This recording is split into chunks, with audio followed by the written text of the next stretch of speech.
이놈의 주둥이를 당장 찢어라! 쩌렁쩌렁한 고함 소리가 함양 고을을 뒤흔듭니다. 아카인들이 선무당 달수의 팔을 꺾어 누르자 비명소리가 터져 나옵니다. 살려주십시오. 개간마님 제발 한 번만 용서해 주십시오. 가짜 도사 행세가 들통난 걸까요? 서슬퍼런 작두날이 달수의 목을 겨눕니다. 그때였죠. 거짓골을 한 7살 계집아이가 군중을 해치고 튀어나왔습니다. 멈추세요. 작도에 올라갈 사람은 따로 있어요. 천안 백정 출신 가짜 도사와 신통방통한 거지. 소녀의 목숨을 건 한판 승부 과연 이들의 운명은 어찌 될까요?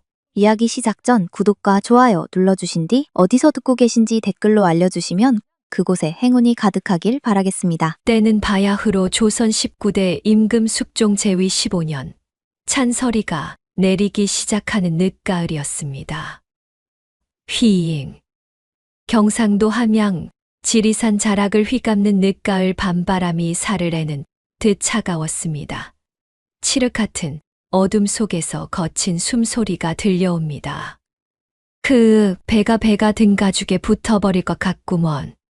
백정 신분이 싫어 야반도 주한 임달수는 사흘을 굶어 눈에 뵈는 게 없었습니다. 그때 고소한 지짐이 냄새가 코끝을 스쳤습니다. 이게 무슨 냄새요? 냄새를 따라가 보니 마을 제1의 부자 최대감 댁이었습니다. 내일 있을 환갑잔치 준비로 담장 넘어가 대낮처럼 화냈지요. 달수는 체면 따위 개나 줘버리고 담벼락 아래 개구멍으로 몸을 구겨 넣었습니다. 옷이 찢어졌지만 상관없었습니다. 부엌 뒤편 시루에서 김이 모락모락 나는 붉은 시루떡이 보였으니까요. 저거 한 입만 먹으면 죽어도 여한이 없겠다. 하녀들이 자리를 비운 사이 달수는 잽싸게 튀어나가 주먹만한 떡 덩어리를 낚아챘습니다. 손바닥이 데일 듯 뜨거웠지만 생각할 겨를도 없이 입안으로 구겨 넣었지요. 우물우물컥 뜨거 우물우물. 입천장이 다 까지는 고통보다 씹을 것이 들어왔다는 환희가 더 컸습니다. 바로 그 순간이었습니다. 우당탕탕. 안채 마루문이 박살나며 쩌렁쩌렁한 고함이 터져 나왔습니다. 이놈들 내 옥지환이 어디 갔느냐. 감히 내 방에 들어와 옥지환을 훔쳐가. 최대감의 서슬퍼런 호통에 집안은 순식간에 아수라장이 되었습니다. 횃불을 든 머슴들이 몽둥이를 들고 이리저리 뛰어다니기 시작했지요. 달수의 심장이 쿵쾅거렸습니다. 들키면 멍석마리는 고사하고 그 자리에서 맞아 죽을 판이었습니다. 이를 어쩐다. 달수는 급한 김에 부엌 옆 낡은 마루 밑으로 기어 들어갔습니다. 퀴퀴한 먼지와 거미줄이 얼굴을 덮쳤습니다. 그런데 사단이 났습니다. 급하게 삼킨 시루떡이 목구멍에 딱 걸리고 만 것입니다. 숨이 막혀 얼굴이 시뻘개지고 눈알이 튀어나올 것 같았습니다. 기침이라도 시원하게 하고 싶었지만 소리를 냈다가는 바로 들킬 것이 뻔했지요. 저쪽이다. 장작 더미 뒤도 살펴봐라. 머슴들의 발소리가 머리 위에서 쿵쿵 울렸습니다. 그때 마루 틈새로 불빛이 쑥 들어왔습니다. 최대감 댁 마당쇠 칠성이 횃불을 낮게 들고 마루 밑을 비춘 것입니다. 여기도 한번 봐봐 쥐새끼가 들어갔나. 나무 틈 사이로 칠성의 눈이 어둠 속에 숨어있는 달수의 눈과 정확히 마주쳤습니다. 뭐여 이거. 칠성이 놀라 소리치려는 찰나 한계에 다다른 달수의 목구멍에서 억눌려 있던 비명이 기괴하게 터져 나왔습니다. 으악 사람 살려. 칠성이는 기겁하며 뒤로 벌러덩 낮아빠졌습니다. 횃불이 바닥에 뒹굴자 마당은 순식간에 아수라장이 되었습니다. 뭐야, 무슨 일이야. 도둑이다. 도둑이 들었다. 머슴들이 몽둥이를 들고 우르르 몰려왔습니다. 그 사이 달수는 먼지를 뒤집어 쓴 채 마루 밑에서 기어 나왔습니다. 얼굴은 붉다 못해 검푸르게 변해 있었고 눈동자는 허공을 향해 뒤집힐 지경이었습니다. 목구멍에 꽉 낀 시루떡이 숨통을 조이고 있었기 때문입니다. 캐컥 캐캐캐. 달수는 살려달라고 소리치고 싶었으나 나오는 소리는 외마디 비명뿐이었습니다. 손가락으로 허공을 휘저으며 발버둥을 쳤습니다. 그 모습이 마치 접신이라도 한 무당처럼 기괴하게 보였습니다. 최 대감이 대청마루에서 뛰어내려오며 소리쳤습니다. 걔 누구냐, 웬 미친놈이냐. 달수는 최 대감을 보자마자 필사적으로 손을 뻗었습니다. 제발 등이라도 쳐달라는 뜻이었지요. 하지만 입에서 나오는 소리는 여전히 한 글자뿐이었습니다. 개개 컥해. 사람들은 영문을 몰라 웅성거렸습니다. 계란이 저게 무슨 소리여? 바로 그때였습니다. 멍. 마루 밑 어두운 구석에서 누렁이 한 마리가 꼬리를 살랑대며 기어 나왔습니다. 달수가 누워있던 바로 그 자리였습니다. 누렁이는 달수의 옆구리를 킁킁대더니 입에 물고 있던 무언가를 마당에 툭 뱉어 놓았습니다. 쨍그랑. 맑고 고운 소리가 흙바닥에 울려 퍼졌습니다. 횃불 조명을 받아 영롱하게 빛나는 초록색 물건, 바로 최 대감이 잃어버렸다던 옥지환이었습니다. 최 대감의 눈이 휘둥그레졌습니다. 오, 아니 저것은 내 옥지환이 아니냐. 최 대감은 떨리는 손으로 옥지환을 집어들었습니다. 그러고는 바닥에 뒹구는 달수를 경이로운 눈빛으로 바라보았습니다. 세상에, 이 도사님이 범인을 알고 계셨구나. 범인이 바로 집 지키는 개라는 것을 알려주려고 저토록 개라고 외치셨던 개야. 그제야 달수의 목구멍을 막고 있던 떡덩이가 꿀꺽 하고 넘어갔습니다. 후후. 달수는 거친 숨을 몰아쉬며 바닥에 대자로 뻗어버렸습니다. 죽다 살아난 안도감에 눈물이 핑 돌았습니다. 하지만 최 대감과 하인들의 반응은 딴판이었습니다. 아이고, 도사님 몰라봬서 죄송합니다. 지리산에서 오셨다더니 과연 영험하시군요. 칠성이 납작 엎드려 조아렸습니다. 달수는 이게 무슨 귀신씨 나락 까먹는 소리인가 싶어 눈만 껌벅거렸습니다. 하지만 배고픔이 먼저였습니다. 백가죽이 등에 붙을 지경이었으니까요. 최 대감이 호탕하게 웃으며 지시했습니다. 여봐라, 뭐들 하느냐. 귀한 손님이 오셨는데 당장 사랑채에 큰 상을 차려라. 술과 고기를 아끼지 말고 내오너라. 잠시 후 달수는 으리으리한 사랑채 상석에 앉아 있었습니다. 눈앞에는 평생 구경도 못 해본 산의 진미가 펼쳐졌습니다. 윤기가 흐르는 쌀밥에 김이 모락모락 나는 갈비찜, 노릇하게 구운 조기까지 상다리가 휘어질 지경이었습니다. 이게 꿈이야 생시야. 에라 모르겠다. 일단 먹고 보자. 달수는 체면이고 뭐고 따질 겨를이 없었습니다. 양손으로 갈비를 집어뜯고 국을 그릇째 들러 마셨습니다.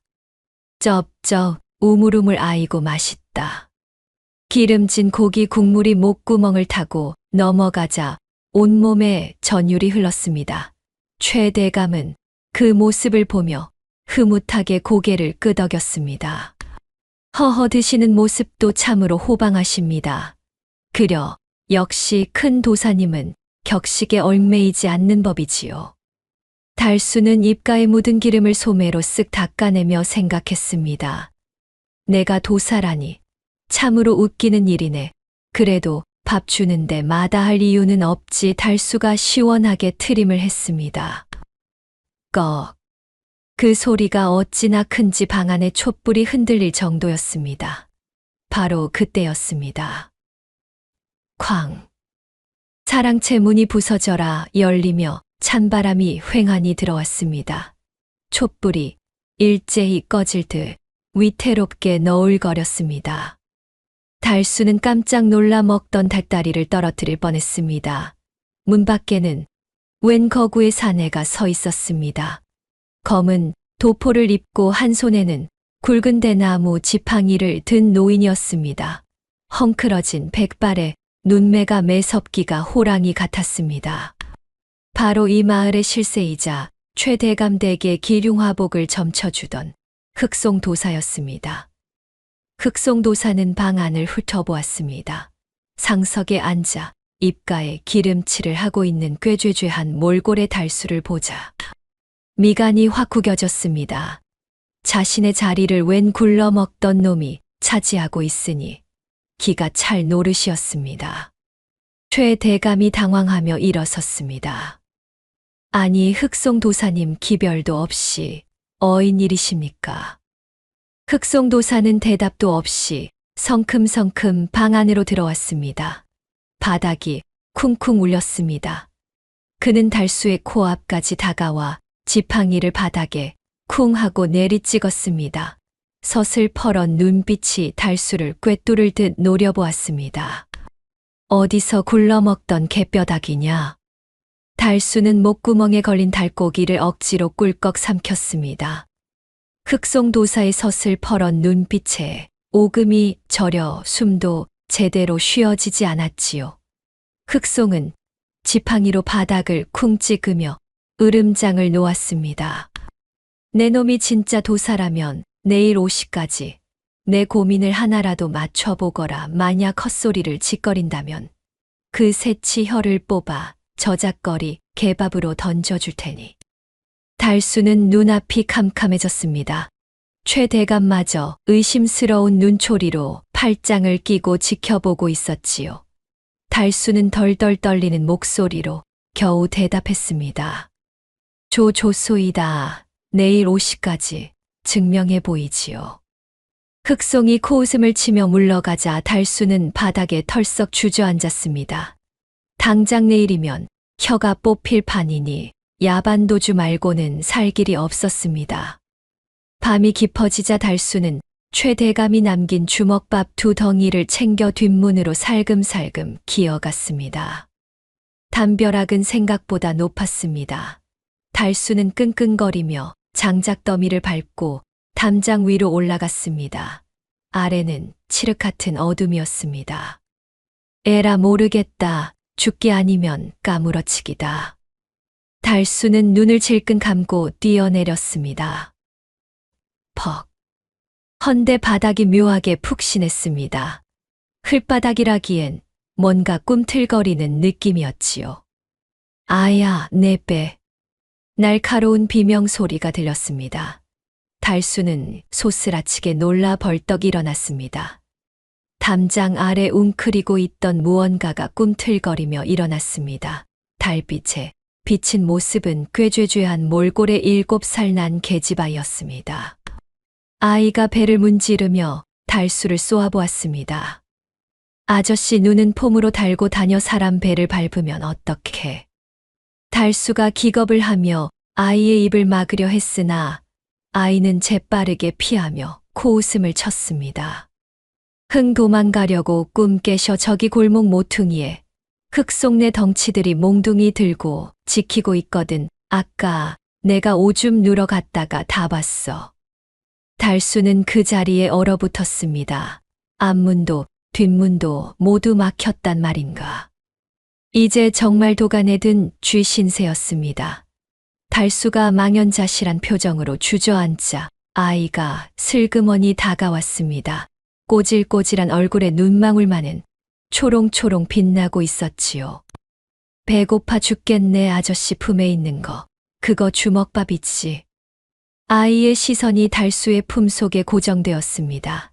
달수는 얼떨결에 주먹밥을 꺼냈습니다. 아이가 낚아채듯 주먹밥을 가져가 허겁지겁 입에 넣었습니다. 우저구저. 볼이 미어터져라. 밥을 씹는 아이를 보며 달수는 기이한 감정에 사로잡혔습니다. 어딘가 낯이 익었습니다. 8년 전 헤어진 딸아이가 살아있다면 딱 저만 할 것이라는 생각이 스치자 가슴 한구석이 욱신거렸습니다. 아이는 입가에 묻은 밥풀을 손등으로 쓱 닦으며 씩 웃었습니다. 밥값은 해야지. 귀 좀 대봐 내가 살기를 알려주지. 무슨 소리냐. 내가 뭘 안다고. 나 여기저기 관상쟁이 따라다니면서 짬밥 좀 먹었거든. 아저씨 같은 사기꾼들 수법은 뻔해. 근데 이건 진짜야. 내가 직접 봤어. 달수는 지푸라기라도 잡는 심정으로 아이에게 귀를 가까이 댔습니다. 아이의 밥풀 묻은 입술이 달수의 귓가에서 속삭였습니다. 아저씨 흑송 영감이 왜 이 집에서 큰 소리 치는지 알아. 최대감 마님 방 병풍 뒤에 말이야. 아이의 말이 이어질수록 달수의 눈이 점점 커졌습니다. 그것은 상상조차 하지 못한 충격적인 비밀이었습니다. 달수는 침을 꿀꺽 삼키며 아이를 바라보았습니다. 네, 내가 그걸 어찌 아느냐. 그때였습니다. 저기 무슨 소리가 들렸다. 가보자. 골목 저편에서 묵직한 발소리와 함께 흑송의 수아들이 다가오고 있었습니다. 아이가 재빠르게 덤불 속으로 몸을 숨기며 달수의 옷자락을 잡아 끌었습니다. 쉿 들키면 둘 다 끝장이야. 달수와 아이는 거적대기를 뒤집어 쓰고 숨을 죽인 채 엎드렸습니다. 심장이 쿵쿵 뛰는 소리가 고막을 때렸습니다. 저벅저벅. 거친 발소리가 바로 코앞에서 멈췄습니다. 달수와 연희가 뒤집어 쓴 낡은 거적대기 틈으로 희미한 횃불빛이 어른거렸습니다. 달수는 숨이 턱 막혀와 입을 틀어막았습니다. 심장이 어찌나 크게 뛰는지 갈비뼈를 뚫고 나올 것만 같았습니다. 바로 머리 위에서 걸걸한 사내의 목소리가 들렸습니다. 이상하다. 분명 이 근처에서 쥐새끼 같은 소리가 났는데 말이야. 아이고 형님 그냥 고양이겠지요. 이 밤중에 누가 돌아다닌다고. 그럽니까? 어서 가서 술이나 한 잔 더 하시지요. 투덜거리는 소리와 함께 발소리가 점점 멀어졌습니다. 터벅터벅 스르르. 발소리가 완전히 사라지고도 한참이 지나서야 달수는 참았던 숨을 몰아쉬었습니다. 후 10년 감수했네. 내 명에 못 산다 못 살아. 거적을 걷어내자 밤하늘의 서늘한 공기가 땀에 젖은 등을 식혀주었습니다. 옆에 있던 조그만 계집아이 연희가 옷매무새를 털며 아무렇지 않다는 듯 말했습니다. 거봐, 내가 조용히 하라고 했잖아. 달수는 기가 차다는 듯 아이를 내려다보았습니다. 하지만 지금은 이 아이가 유일한 동아줄이었습니다. 달수는 아이의 어깨를 잡고 다급하게 물었습니다. 아까 하려던 말이 뭐냐? 최대감 마님 방 병풍 뒤는 뭐고? 흑송 그 늙은 구렁이의 약점은 또 뭐란 말이냐? 똑바로 말해라. 거짓이면 내 손에 죽는다. 연희의 눈동자가 달빛을 받아 반짝였습니다. 죽기는 누가 죽어 내일 아침이면 아저씨가 영웅이 될 텐데. 잘 들어. 흑송 영감 관상을 보면 눈밑 화잠의 검은 기운이 서려 있어. 그건 자식 운이 아니라 여자가 꼬인다는 도화살이야. 근데 그게 재물운이랑 엉켜서 썩어가고 있어. 도화살, 그 늙은이가. 응, 최대감 몰래 뒷돈을 챙겨서 10리 주막 주모한테 갖다 바치고 있거든. 거기서 낳은 자식도 하나 있고. 달수의 입이 떡 벌어졌습니다. 날이 밝았습니다. 함양마을에서 제일 큰 기와집인 최대감댁 마당은 아침부터 구경꾼들로 발 디딜 틈이 없었습니다. 콧대 높은 흑송 도사와 굴러들어온 돌 달수가 영적인 대결을 펼친다는 소문이 밤새 쫙 퍼진 탓입니다. 마당 한가운데 호랑이 가죽이 깔린 의자에 최대감이 근엄한 표정으로 앉아 있었습니다. 그 옆에는 비단 옷을 휘감은 흑송 도사가 거만한 표정으로 부채질을 하고 있었습니다. 탁탁. 부채 접는 소리가 마당의 정적을 깼습니다. 흑송이 달수를 노려보며 입을 열었습니다. 내 이놈 감히 여기가 어디라고 함부로 주둥이를 놀리느냐. 내 신통력으로 보아하니 너는 오늘 여기서 몽둥이찜을 당하고 쫓겨날 운명이로구나. 썩 물러가라. 흑송의 호통 소리에 구경꾼들이 웅성거렸습니다. 달수는 다리가 후들거려 서 있기조차 힘들었습니다. 침이 바짝바짝 말랐습니다. 하지만 군중 틈바구니에서 자기를 뚫어져라 쳐다보는 연희의 눈빛을 발견했습니다. 아이는 주먹을 쥐고 눈짓을 보냈습니다. 지금이야. 달수는 질끈 눈을 감았다 떴습니다. 어차피 이판사판이었습니다. 달수는 짐짓 뒷짐을 지고 배에 힘을 주어 고함을 쳤습니다. 허허거 참똥 묻은 개가 겨 묻은 개 나무란다더니 딱 그 꼴이 구려. 좌중이 찬물을 끼얹은 듯 조용해졌습니다. 최대감의 눈썹이 꿈틀했습니다. 흑송의 얼굴이 불그락-푸르락해졌습니다. 뭐라. 이 천한 것이. 달수는 흑송의 코앞까지 성큼성큼 걸어갔습니다. 그리고는 손가락을 들어 흑송의 미간을 정조준했습니다. 자네 얼굴을 보니 도화살이 아주 흐드러지게 피었구먼. 근데 그 꽃이 썩어서 진물이 나고 있어. 이놈이 미쳤나. 시끄럽네. 자네 지금 안방마님 몰래 십리박 주막에 숨겨둔 꿀단지가 깨지게 생겼어. 그 주막 주모가 딴 놈이랑 눈이 맞아서 자네가 갖다 바친 돈주머니를 들고 야반도주를 할 판인데 여기서 부채질이나 하고 있을 때인가. 순간 흑송의 눈동자가 지진 난 듯 흔들렸습니다. 부채질하던 손이 허공에서 딱 멈췄습니다. 저 천기누설이다. 아니 저놈이 그걸 흑송의 당황한 기색은 숨길 수가 없었습니다. 얼굴이 백지장처럼 하얗게 질리더니 식은땀이 비 오듯 흘러내렸습니다. 최대감의 눈빛이 매섭게 변했습니다. 그는 천천히 고개를 돌려 흑송을 바라보았습니다. 흑송 도사, 저 자의 말이 사실인가? 자네가 내게 올린 제사 비용이 주막으로 흘러들어갔단 말인가? 아니 그게 아니오라. 대감마님 저 놈이 헛소리를. 흑송은 말을 더듬었습니다. 변명을 하려 했지만 입술이 파르르 떨려 말이 나오지 않았습니다. 찔리는 구석이 너무나 컸기 때문입니다. 만약 지금 주막으로 달려가 확인하지 않으면 평생 모은 돈을 주모가 들고 튈지도 모르는 상황이었습니다. 에이씨 두고 보자.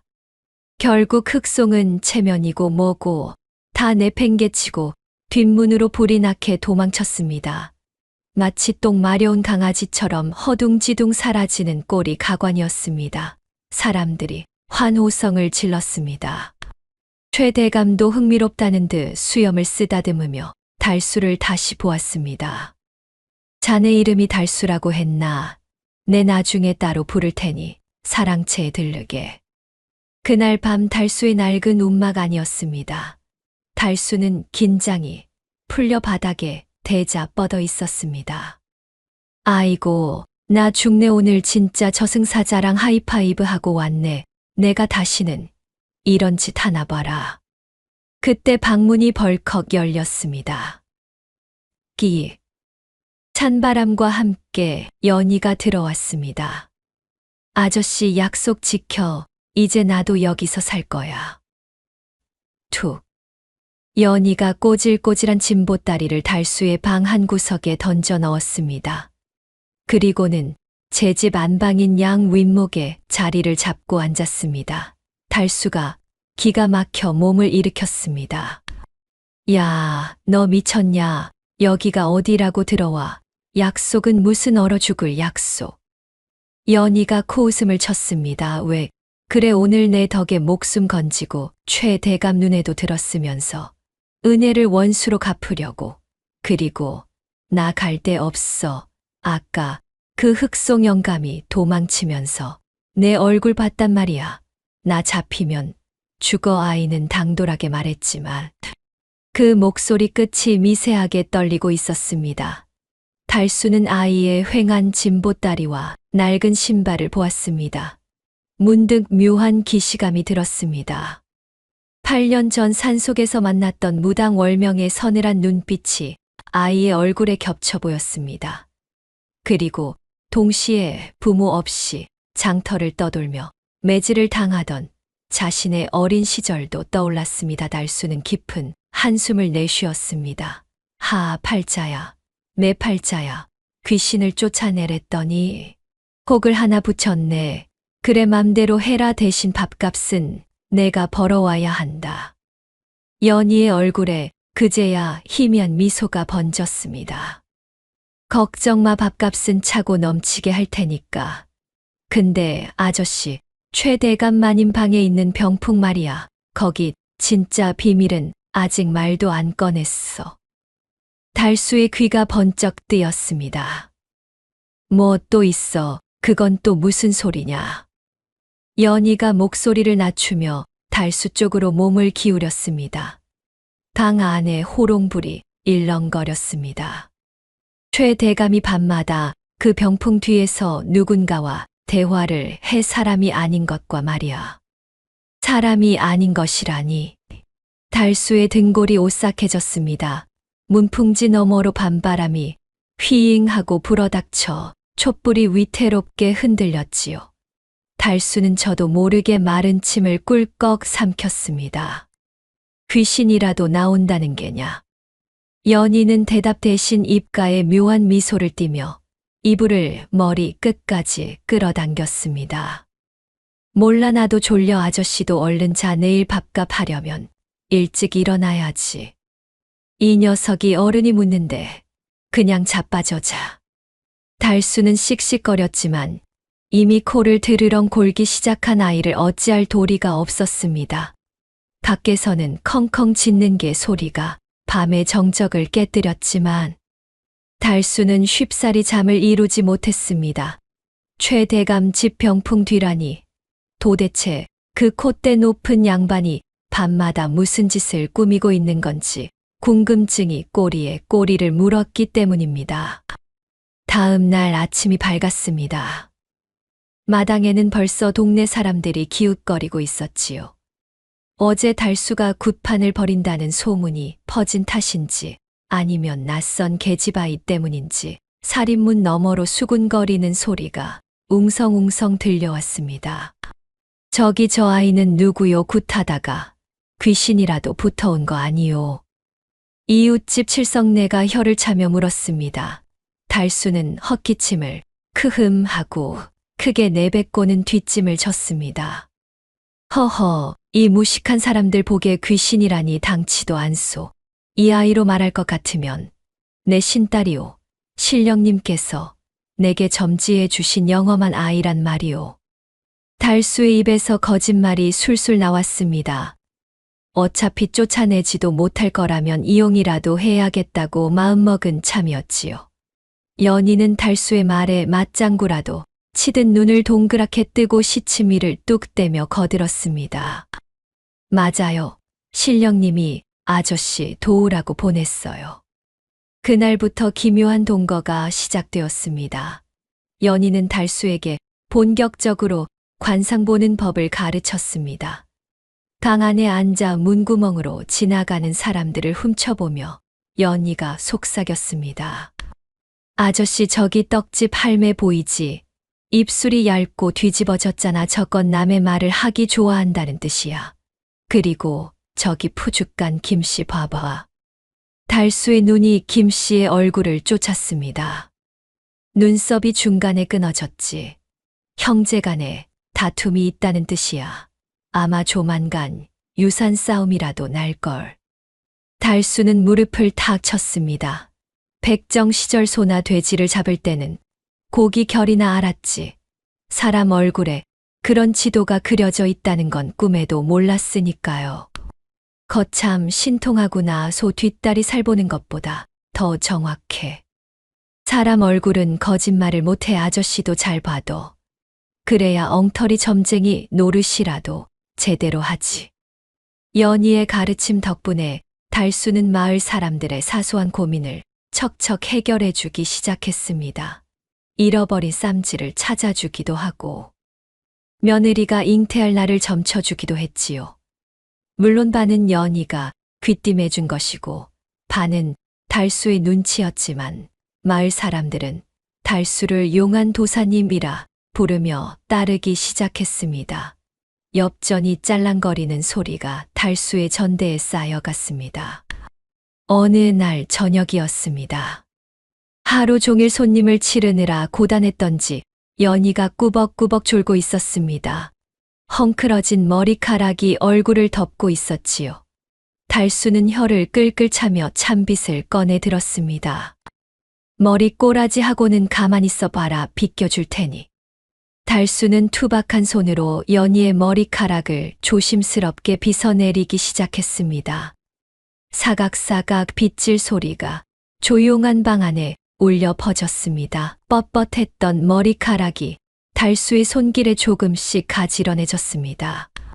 그 순간이었습니다. 달수의 눈앞에 묘한 환영이 겹쳐졌습니다. 낡은 호롱불이 일렁이는 산소군막이었습니다.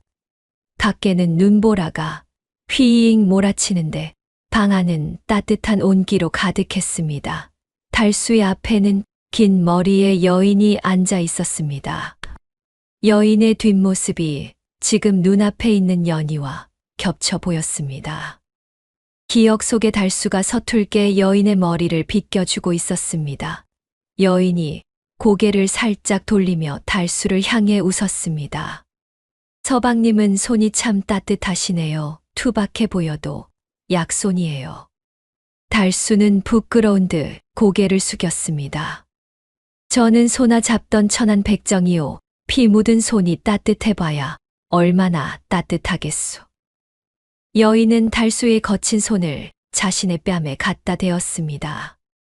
아니에요. 생명을 다루던 손이라 더 귀한 거예요. 따뜻한 건 매 한 가지인걸요. 여인의 목소리가 귓가에 맴돌았습니다. 달수의 손이 허공에서 멈칫했습니다.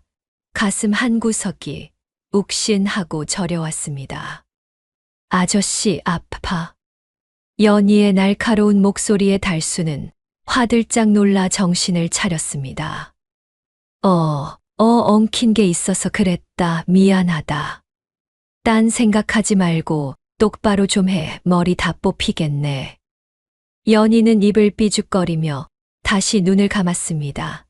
달수는 가쁜 숨을 몰아쉬었습니다. 식은땀이 등줄기를 타고 흘러내렸습니다. 8년 전 그날 밤의 기억은 잊으려 해도 잊히지 않는 문신처럼 달수의 가슴에 새겨져 있었습니다. 밤이 깊었습니다. 부엉이가 부엉부엉 울어대는 깊은 밤이었습니다. 달수는 자리에 누웠지만 악몽에 시달렸습니다. 꿈속에서 8년 전 산속 여인이 자꾸만 나타났습니다. 그녀는 피투성이가 된 채 무언가 달수에게 말하려 했습니다. 입모양은 분명한데 목소리가 들리지 않았습니다. 살려주세요. 제발 아이를. 여인의 절규가 들리는 듯 했습니다. 달수는 비명을 지르며 잠에서 깼습니다. 헉. 거친 숨소리가 방 안을 채웠습니다. 온몸이 땀으로 흠뻑 젖어 있었습니다. 옆을 보니 연희는 세상 모르고 곤히 잠들어 있었습니다. 이불을 걷어차고 웅크린 채 자는 모습이 영락없는 어린아이였습니다. 달수는 떨리는 손으로 이마에 땀을 훔쳤습니다. 망할 꿈, 왜 자꾸 나타나는 게야. 달수는 혀를 차며 연희에게 다가갔습니다. 감기라도 들까 싶어 걷어찬 이불을 덮어주려는 찰나였습니다. 호롱불의 희미한 불빛 아래 연희의 목에 걸린 무언가가 반짝였습니다. 낡은 노끈에 매달린 조그만 나무 조각이었습니다. 반질반질하게 손때가 묻은 그 물건은 분명 낯이 익었습니다. 달수의 심장이 쿵 하고 내려앉았습니다. 저건 설마. 달수는 홀린 듯 손을 뻗었습니다. 나무 조각을 확인해야 했습니다. 저것이 자신이 생각하는 그 물건이 맞다면 이건 보통 인연이 아니었습니다. 달수의 거친 손가락이 연희의 목덜미 근처로 다가갔습니다. 달수의 손끝이 나무 조각에 닿으려는 그 순간이었습니다. 감고 있던 연희의 눈이 번쩍 뜨였습니다. 손대지 마. 짝 하는 소리와 함께 연희의 손이 달수의 손목을 거칠게 쳐냈습니다. 방금 전까지 곤히 자던 사람이라고는 믿기지 않을 만큼 매서운 눈빛이었지요. 연희는 황급히 몸을 일으켜 벽 쪽으로 물러나더니 목에 걸린 나무 조각을 양손으로 감싸 쥐었습니다. 마치 세상에서 가장 귀한 보물이라도 되는 양품에 꼭 안고는 달수를 경계하는 눈초리로 노려보았습니다. 이거 우리 어미가 주고 가신 거야. 아무도 못 건드려. 연희의 목소리는 날카로웠지만 그 끝은 겁에 질려 파르르 떨리고 있었습니다. 달수는 엉겁결에 얻어맞은 손목을 문지르며 멍하니 연희를 바라보았는데 호롱불 심지가 타닥 소리를 내며 타들어가고 방 안에는 어색한 침묵만이 감돌았습니다. 달수의 시선은 여전히 연희의 손가락 사이로 삐져나온 그 검붉은 나무 조각에 꽂혀 있었습니다. 아가씨 그거 혹시 벼락 맞은 대추나무 아니요? 달수의 물음에 연희는 대답 대신 고개를 획 돌려버렸습니다. 하지만 달수는 확신했습니다.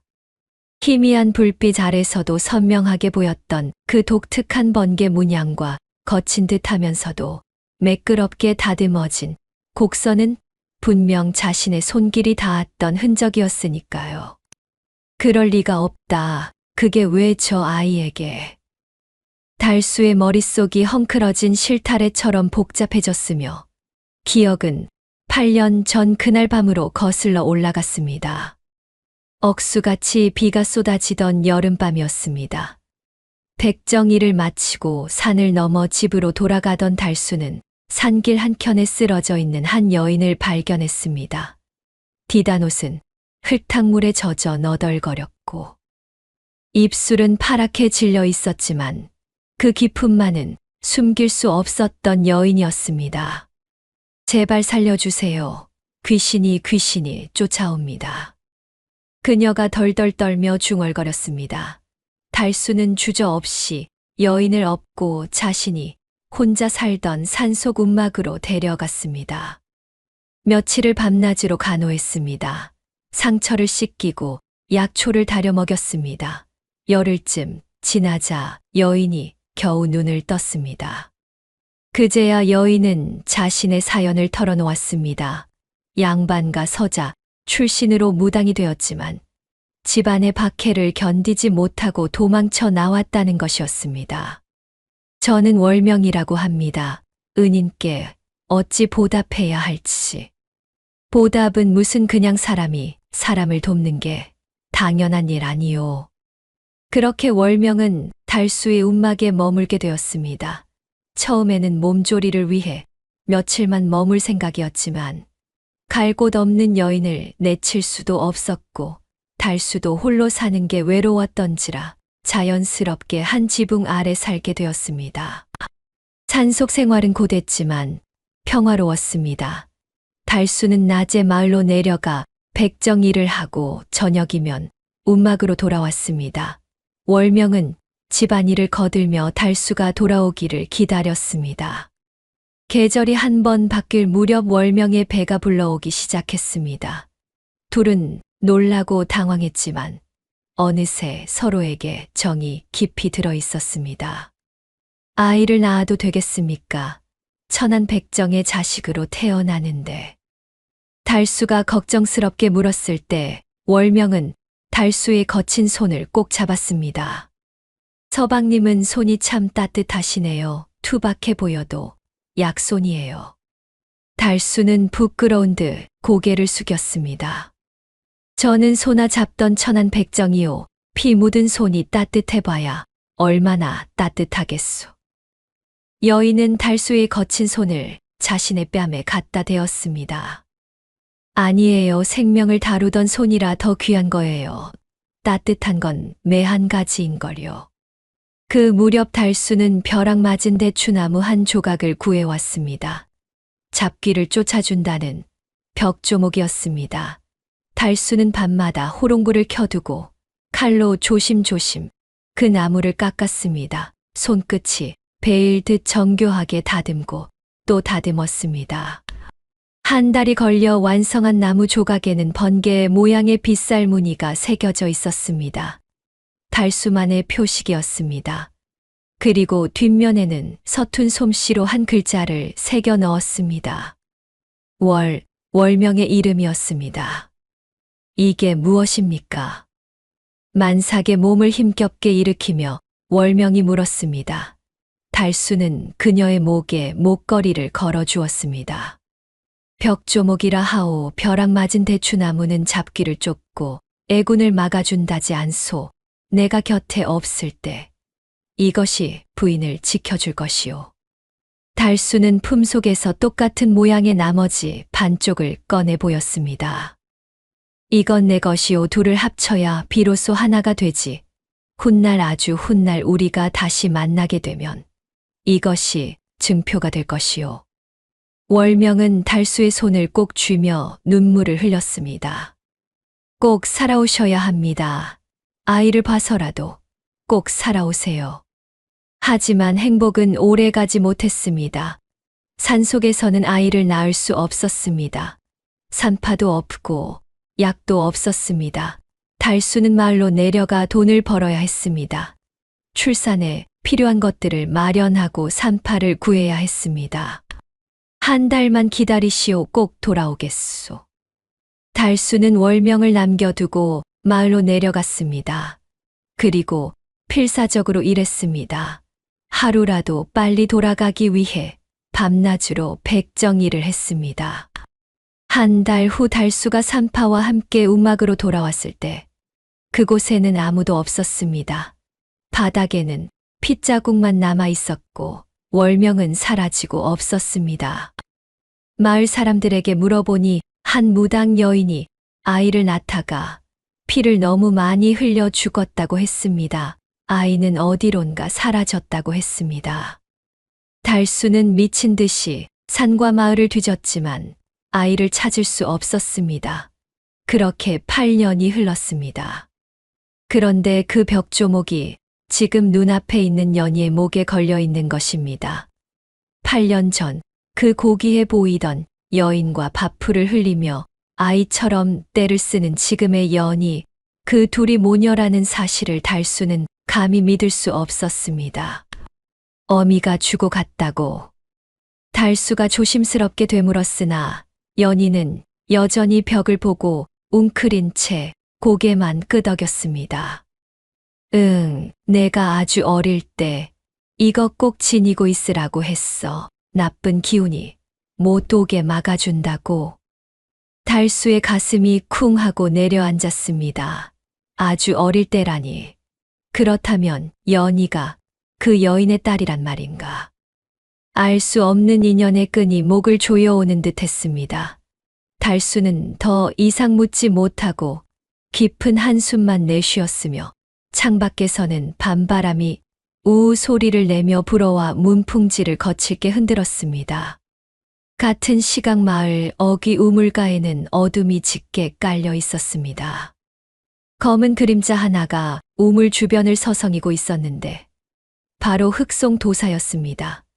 그는 낮에 달수에게 당한 망신을 생각하며 지금도 이가 뿌듯 갈렸습니다. 마을 사람들 앞에서 엉덩방아를 찍고 도망치듯 물러난 꼴이라니 용한 도사라는 명성에 먹칠을 해도 유분수였지요. 제기랄 그 백정놈 감히 내 앞길을 막아. 흑송은 우물 난간을 주먹으로 꽉 내려쳤습니다. 옆에서 눈치를 살피던 심부름꾼 칠성이가 쭈뼛거리며 다가와 속삭였습니다. 도사님 그놈 뒷조사를 해봤는데요. 이상합니다. 족보도 없고 고향도 모릅니다. 3년 전 이 마을에 흘러들어오기 전까지는 어디서 뭘 해먹고 살았는지 아는 놈이 하나도 없습니다요. 칠성이의 말에 흑송의 눈매가 가늘어졌습니다. 과거가 없는 놈이라 그것은 곧 숨길 게 많은 놈이라는 뜻이었고 쥐도 새도 모르게 사라져도 찾는 이 하나 없다는 뜻이기도 했습니다. 흐흐흐 그래 근본도 없는 놈이었구나. 오히려 잘 됐어. 흑송의 입가에 비릿한 미소가 번졌습니다. 그는 품속 깊은 곳에서 붉은색 비단 주머니를 꺼냈는데 주머니 입구를 풀자 코를 찌르는 매캐한 냄새가 진동했습니다. 이게 뭡니까요? 조용히 해라 이놈아. 이건 내 스승님께 받은 비장의 가루다. 이걸 마시면 멀쩡한 사람도 헛것을 보고 시름시름 앓다가 피를 토하고 죽게 되지 마을 사람들이 병들어 쓰러지면 그때 내가 나서서 굿판을 버리고 부적을 팔면 그만이야. 그리고 모든 죄는 재수 없는 기운을 몰고 온 그 백정놈과 미친 년 탓으로 돌리면 되는 거지. 스스스.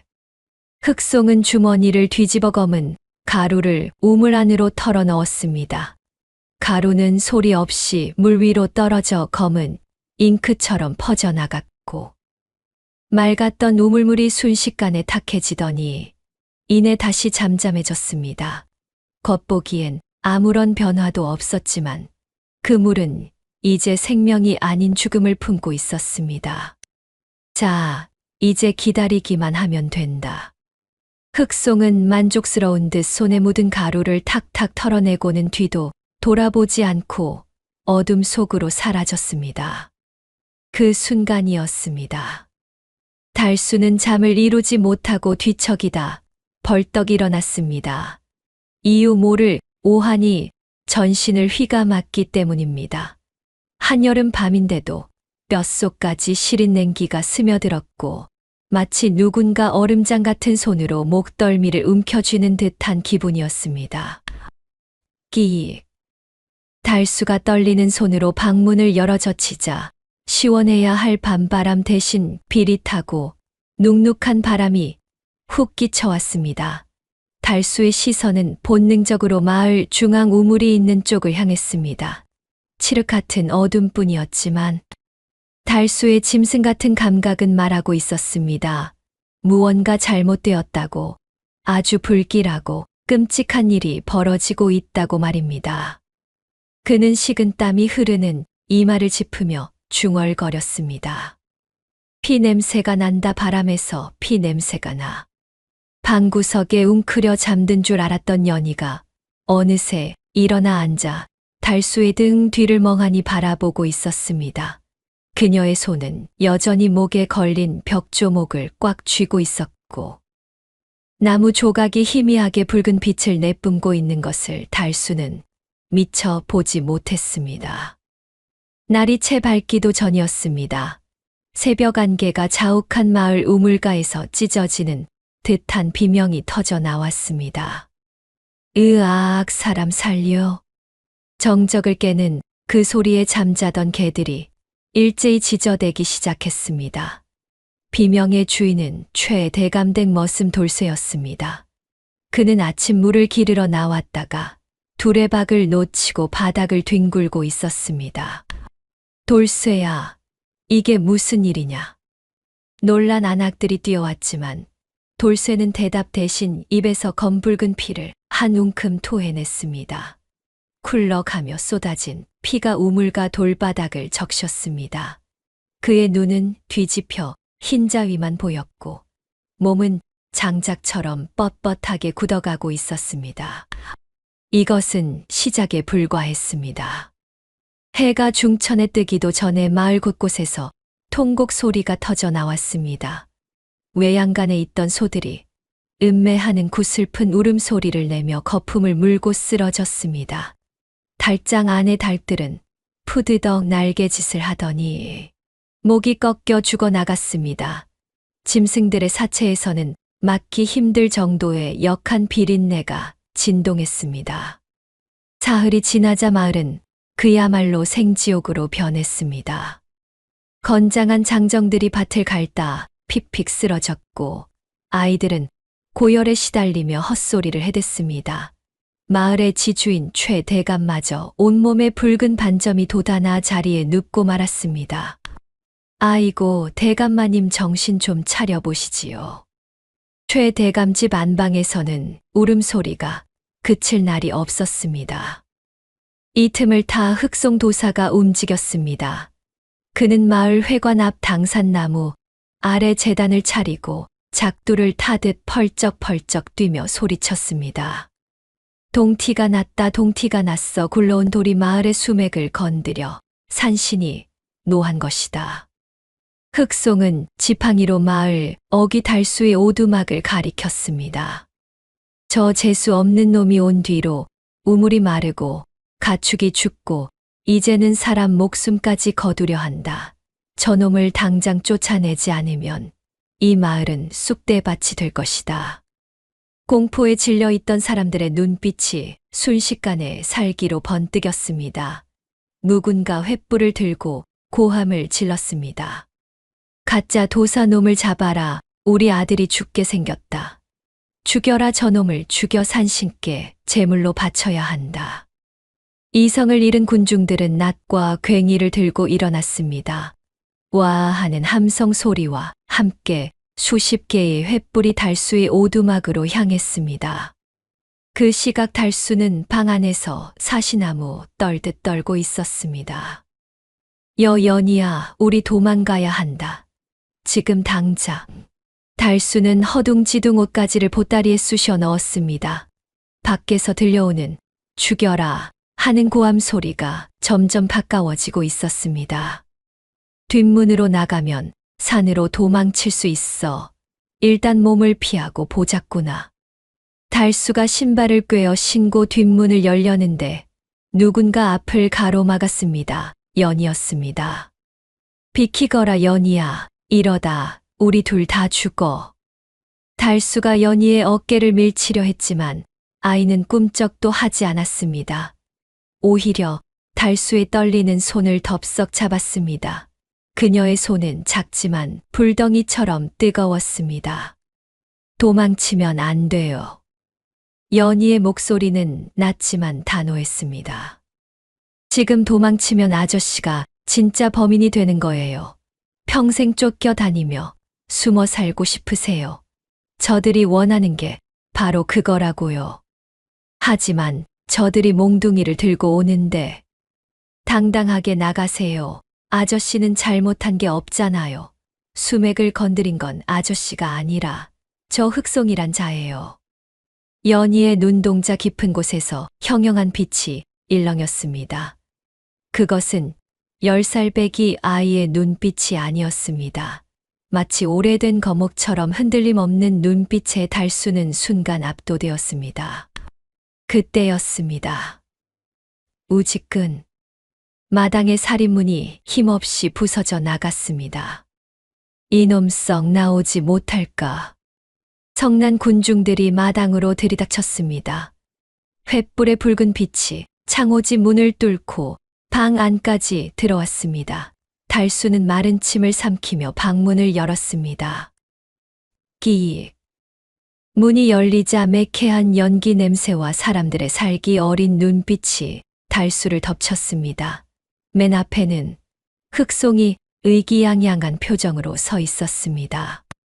저놈을 멍석말이 헤라 마을의 우환을 없애야 한다. 사람들이 마루 위로 뛰어오르려는 찰나 달수가 있는 힘껏 소리쳤습니다. 멈추시오. 나는 수맥을 건드린 게 아니오. 진짜 범인은 따로 있소.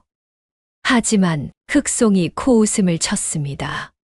죽을 때가 되니 헛소리를 하는구나. 끌어내. 장정둘이 달려들어 달수의 멱살을 잡고 마당으로 내동댕이 쳤습니다. 퍽 소리와 함께 달수의 입에서 신음이 터졌습니다. 사람들은 기다렸다는 듯 달수를 둘러싸고 발길질을 해대기 시작했습니다. 밟아라, 밟아 죽여. 무자비한 폭력이 쏟아지는 가운데 방 안에 있던 연희가 마당으로 뛰쳐나왔습니다. 그만둬요. 우리 아저씨 때리지 마요. 연희가 달수의 몸 위로 엎드리며 사람들의 발길질을 온몸으로 막아냈습니다. 이건 뭐냐? 비켜라. 너도 같이 죽고 싶으냐? 장정 하나가 연희의 머리채를 잡아채려던 순간이었습니다. 챙크랑. 연희의 품속에서 무언가가 떨어져 굴러나왔습니다. 횃불 빛을 받아 붉게 번뜩이는 그것은 바로 벼라. 맞은 대추나무 벽조목이었습니다. 바닥에 떨어진 벽조목에서 기이한 붉은 기운이 피어오르자 소란스럽던 마당에 순간 정적이 흘렀습니다. 흑송의 눈이 휘둥그레졌습니다. 저것은 그의 탐욕스러운 눈빛이 바닥에 떨어진 붉은 나무 조각에 고정되었습니다. 흑송의 눈이 탐욕으로 번들거렸습니다. 그는 바닥에 떨어진 붉은 벽조목을 보자마자 직감했지요. 천금을 줘도 못 구할 영물이라는 것을 말입니다. 흑송이 재빨리 몸을 날려 낚아채려 했으나 연희가 더 빨랐습니다. 안 돼요. 이건 우리 아저씨 거예요. 연희가 흙바닥을 기어가 벽조목을 품에 안았습니다. 그러자 흑송이 표정을 싹 바꾸며 소리쳤습니다. 저것 보아라. 저 계집이 요물을 품고 있다. 붉은 기운이 도는 저 흉측한 나무 토막이 역병을 불러온 원흉이다. 사람들이 웅성거리기 시작했습니다. 모여 저 나무 토막 때문이라고. 어쩐지 색깔이 피같이 붉더라니. 흑송은 기세를 몰아 손가락질을 해댔습니다. 이 멍청한 놈이 어디서 백정년을 데리고 와서는 저주받은 물건까지 숨겨두었구나. 당장 저것들을 멍석에 말아 불태워 죽여야 마을이 산다. 와. 사람들의 눈빛이 공포에서 살기로 변했습니다. 누군가 주먹만한 돌멩이를 집어 던졌습니다. 퍽. 날아온 돌이 달수의 이마를 정통으로 강타했습니다. 붉은 피가 주르르 흘러내려 한쪽 눈을 덮었지만 달수는 아픔을 느낄 새도 없이 연희를 감싸 안았습니다. 아이고 동네 사람들 이러지 마시오. 연희는 그냥 불쌍한 아이요. 내 전 재산 털어 데려온 아이란 말이오. 달수가 피 섞인 목소리로 울부짖었지만 흥분한 군중에게는 들리지 않았습니다. 사방에서 돌멩이와 흙덩이가 날아들었습니다. 투둑툭. 연희가 달수의 품속에서 고개를 내밀고 앙글 썼습니다. 우물우물을 살펴보세요. 제발 제 말 좀 들어보세요. 연희의 찢어지는 비명이 소란을 뚫고 울려 퍼졌습니다. 돌을 던지던 사람들이 잠시 주춤했습니다. 우물물에서 썩은 내가 나잖아요. 며칠 전부터 물맛이 이상했어. 다들 배가 아프고 열이 나는 건 우물 때문이라고요. 그 말에 아낙네들이 수근거렸습니다. 그러고 보니 물에서 쇠 냄새 같은 게 났어. 우리 집 양반도 물 마시고 나서부터 설사를 했고. 분위기가 이상해지자 흑송의 얼굴이 일그러졌습니다. 그는 지팡이로 바닥을 내리쳤습니다. 쿵. 닥쳐라. 요물 주제에 감히 신성한 우물을 들먹이느냐. 내년이 저주를 퍼붓고는 딴소리를 하는구나. 저 입을 당장 찢어 놓아라. 흑송의 호령의 덩치 큰 머슴들이 다시 몽둥이를 치켜들었을 때였습니다. 멈추거라. 군중 뒤편에서 갈라진 쇳소리가 들려왔습니다. 사람들이 길을 터주자 병색이 완연한 최 대감이 부축을 받으며 나타났습니다. 도사 이게 무슨 짓인가. 아무리 급해도 사람을 함부로 죽여서야 되겠는가. 대감 지금 법 따질 때가 아닙니다. 대감의 병세가 왜 깊어졌겠습니까? 다 저것들이 불러온 애군 때문입니다.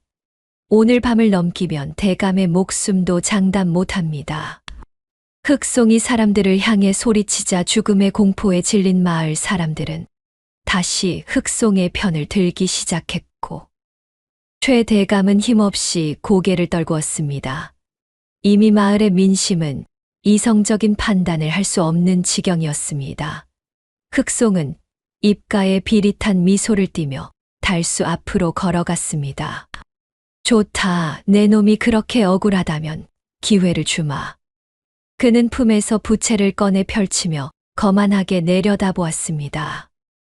내가 진짜 도사 흉내를 냈으니 그에 맞는 시험을 치러야지. 내 결백을 증명하고 싶으냐. 달수는 피범벅이 된 얼굴로 고개를 끄덕였습니다. 살아야 했습니다. 어떻게든 연희를 살려야 했습니다. 내 시키는 건 뭐든 하겠습니다. 제발 연희만은. 좋다, 여봐라 작두를 대령해라. 흑송의 명령에 창고 구석에 처박혀 있던 낡은 소여물 작두가 마당 한가운데로 끌려 나왔습니다. 머슴들이 숫돌을 가져와 작두날을 갈기 시작했습니다. 슥삭 슥삭. 섬뜩한 소리가 마당을 가득 채웠습니다. 사람들은 침을 꿀꺽 삼키며 그 광경을 지켜보았습니다. 내가 데려온 저 계집이 요물이 아니고 내 놈도 사기꾼이 아니라면 이 시퍼런 작두 날 위를 걸어도 발이 베이지 않을 것이다. 신령님이 보호해 주실 테니까 말이다. 그것은 죽으라는 소리나 마찬가지였습니다. 작두를 타는 것은 신 내린 무당이나 하는 짓이지 평범한 나무꾼이 할 수 있는 일이 아니었습니다. 자, 어서 올라가라. 못하겠으면 내 놈이 사기꾼이고 저 계집은 요물이라는 증거니 당장 목을 칠 것이다. 시퍼렇게 날이 선 작두가 마당에 설치되고 햇빛에 반사된 칼날이 달수의 겁에 질린 눈동자를 비춥니다. 꿀꺽. 마른 침 넘어가는 소리가 쥐 죽은 듯 조용한 마당을 울렸습니다. 달수의 오금이 저절로 꺾일 듯 후들거렸습니다. 눈앞에 놓인 작두는 그저 쇠붙이가 아니었습니다. 그것은 입을 쩍 벌리고 먹잇감을 기다리는 거대한 뱀의 아가리 같았습니다. 방금 숫돌에 갈려 나온 날 끝에서 희번득한 빛이 번쩍이며 달수의 눈을 찔렀습니다. 무얼 꾸물거리느냐, 내 놈이 진짜 도사라면 저까지 쇠붙이가 두렵지 않을 터. 흑송의 호통이 벼락처럼 내리꽂혔습니다. 그의 뒤에 선 건장한 왈패들이 몽둥이를 바닥에 쿵 하고 찌으며 위협했습니다. 쿵쿵. 땅이 울릴 때마다 달수의 심장도 덜컥 내려앉았습니다. 피할 곳은 어디에도 없었습니다. 뒤로 물러서면 사기꾼으로 몰려 몽둥이 찜질해 죽을 것이요. 앞으로 나아가면 발목이 댕강 잘려나가 과다출혈로 죽을 판이었습니다. 달수의 시선이 갈 곳을 잃고 허공을 맴돌았습니다. 그때였습니다. 아저씨, 하지 마요. 제발. 가냘픈 목소리가 달수의 귓가를 파고들었습니다. 연이었습니다. 흑송의 수아들에게 양팔이 붙들린 채 아이는 바들바들 떨고 있었습니다. 그 작은 눈망울에 그렁그렁 맺힌 눈물이 톡 하고 떨어져 메마른 땅을 적셨습니다. 나 때문에 아저씨 다치면 안 돼요. 내가 그냥 요물할게요. 내가 잘못했슈. 아이는 자신의 목숨보다 달수의 안위를 더 걱정하고 있었습니다. 그 순박하고 애처로운 울음소리가 달수의 가슴 속 깊은 곳, 꽁꽁 얼어붙어 있던 무언가를 쩡 하고 깨뜨렸습니다. 달수는 평생을 도망치며 살았습니다. 백정이라는 천한 신분을 숨기기 위해 도망쳤고 사람들의 손가락질이 무서워 산속으로 숨어들었습니다. 비겁한 인생이었습니다. 남을 속이고 눈치나 보며 하루하루 연명하던 하찮은 목숨이었습니다. 그런데 저 어린 것이 피 한 방울 섞이지 않은 저 꼬마가 자신을 위해 울고 있습니다. 그래, 나 하나 병신 되는 건 상관없다. 허나 저 아이가 요물 누명을 쓰고 돌에 맞아 죽는 꼴은 못 본다. 기묘한 용기가 백굴의 밑바닥에서부터 뜨겁게 치솟았습니다. 달수는 입술을 꽉 깨물었습니다. 비릿한 쇠 냄새가 입안에 감돌았습니다. 비키시오. 달수의 목소리는 작았지만 단단했습니다. 킬킬거리던 흑송의 미간이 꿈틀했습니다. 달수는 주섬주섬 허리를 굽혀 집신을 벗었습니다. 흙투성이가 된 버섯마저 벗어 던지자 굳은 살이 덕지덕지 박힌 투박한 맨발이 드러났습니다. 찬바람이 휑 하고 불어와 맨발을 핥히고 지나갔지만 달수는 차가움을 느낄 겨를조차 없었습니다. 그는 천천히 작두 앞으로 걸어갔습니다. 헉, 저 사람 진짜 타려나 봐. 구경꾼들이 숨을 들이켜는 소리가 여기저기서 터져 나왔습니다. 사람들은 눈을 가리면서도 손가락 사이로 그 끔찍하고도 기이한 광경을 훔쳐보았습니다. 시퍼런 칼날이 바로 코앞이었습니다. 가까이서 보니 칼날에 묻은 핏자국인지 녹인지 모를 검붉은 얼룩이 보였습니다. 달수는 눈을 질끈 감았습니다. 지리산 산신령님, 그리고 천지신명님. 이놈 달수, 평생 착한 일 한 번 못하고 살았습니다. 소 잡고 돼지 잡으며 살생만 해온 죄인입니다. 허나 오늘 제 발목 하나를 내어줄 테니 부디 저 아이만은 살려주십시오. 제 발이 잘려나가는 한이 있어도 저 아이가 요물이 아니라는 것만 밝혀지게 해주십시오. 달수의 속눈썹이 파르르 떨렸습니다. 그는 숨을 크게 들이마셨습니다. 폐부 깊숙이 차가운 공기가 들어차자 정신이 번쩍 들었습니다. 그는 눈을 번쩍 떴습니다. 흑송이 비웃음을 흘리며 팔짱을 끼고 지켜보고 있었습니다. 그 오만한 콧대를 꺾어주고 싶었습니다. 아니, 그보다 연희를 살려야 했습니다. 탁. 달수가 작두를 받치고 있는 나무 틀 위로 한 발을 올렸습니다. 이제 한 걸음만 더 내디디면 살이 찢어지고 뼈가 으스러질 칼날 위였습니다. 달수는 기압을 넣듯 짧은 숨을 토해내며 오른쪽 맨발을 허공으로 들어 올렸습니다. 시간이 멈춘 것 같았습니다. 햇살이 칼날에 부딪혀 산란했습니다. 달수의 거칠고 투박한 발바닥이 서서히, 아주 서서히 그 서슬퍼런 칼날을 향해 내려가기 시작했습니다. 발바닥 피부에 칼날의 냉기가 닿기 직전 솜털이 곤두서는 듯한 전율이 척추를 타고 흘렀습니다. 서걱. 마침내 달수의 맨발이 차가운 작두날 위에 닿았습니다. 살이 베이는 끔찍한 감촉이 뇌리로 전달되는 그 찰나의 순간이었습니다. 흑송이 기다렸다는 듯 입꼬리를 비틀어 올리며 수아들에게 눈짓을 보냈습니다. 지금이다. 쳐라. 흑송의 고함과 동시에 작두를 받치고 있던 나무틀이 거칠게 걷어차였습니다. 우당탕. 칵. 달수의 몸이 허공에서 중심을 잃고 고꾸라졌습니다. 서슬퍼런 칼날이 발바닥을 얕게 베고 지나가며 붉은 선혈이 흙바닥에 뿌려졌습니다. 약조 따위는 애초에 없었습니다. 놈들은 그저 달수가 공포에 질려 발을 올리는 그 순간을 즐겼을 뿐이었습니다. 잡아라, 저놈을 묶어. 흑송이 킬킬거리는 웃음소리 사이로 명령했습니다. 피 섞인 침을 뱉으며 달수가 몸을 일으키려 했지만 이미 건장한 사내 둘이 달려들어 그의 양팔을 뒤로 꺾어 눌렀습니다. 얼굴이 거친 흙바닥에 처박혔습니다. 입안으로 모래가 씹혔습니다.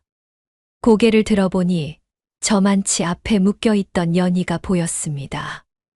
아저씨. 연희가 울부짖으며 몸부림을 쳤습니다. 흑송의 수하 중 곰배라 불리는 거구가 연희의 머리채를 휘어잡았습니다. 인연이 어디서 바라기야. 조용히 못해. 짝. 곰배의 거친 손바닥이 연희의 뺨을 후려쳤습니다. 고개가 획 돌아가며 연희의 입가가 터졌습니다.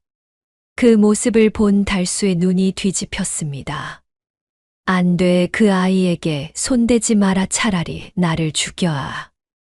달수가 짐승처럼 울부짖으며 바닥을 기었지만 역부족이었습니다.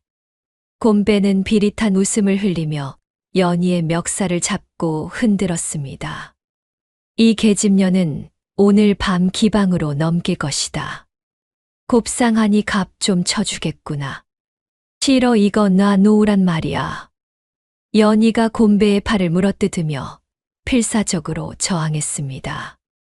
화가 난 곰배가 연희를 바닥으로 내동댕이 치려는 찰나였습니다. 연희의 목에 걸려있던 낡은 목걸이 줄이 곰배의 손가락에 걸렸습니다. 투둑. 둔탁한 소리와 함께 낡은 무명실이 끊어졌습니다. 목걸이에 매달려 있던 펜던트가 허공으로 튀어 올랐습니다. 시간이 멈춘 듯 했습니다. 달수의 시선이 본능적으로 그 물체를 쫓았습니다.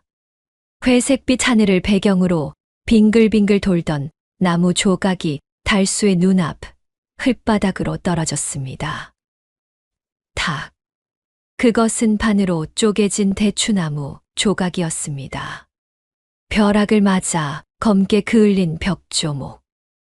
흙먼지 속에 나뒹구는 그 나무 조각의 뒷면이 달수의 눈에 박혔습니다.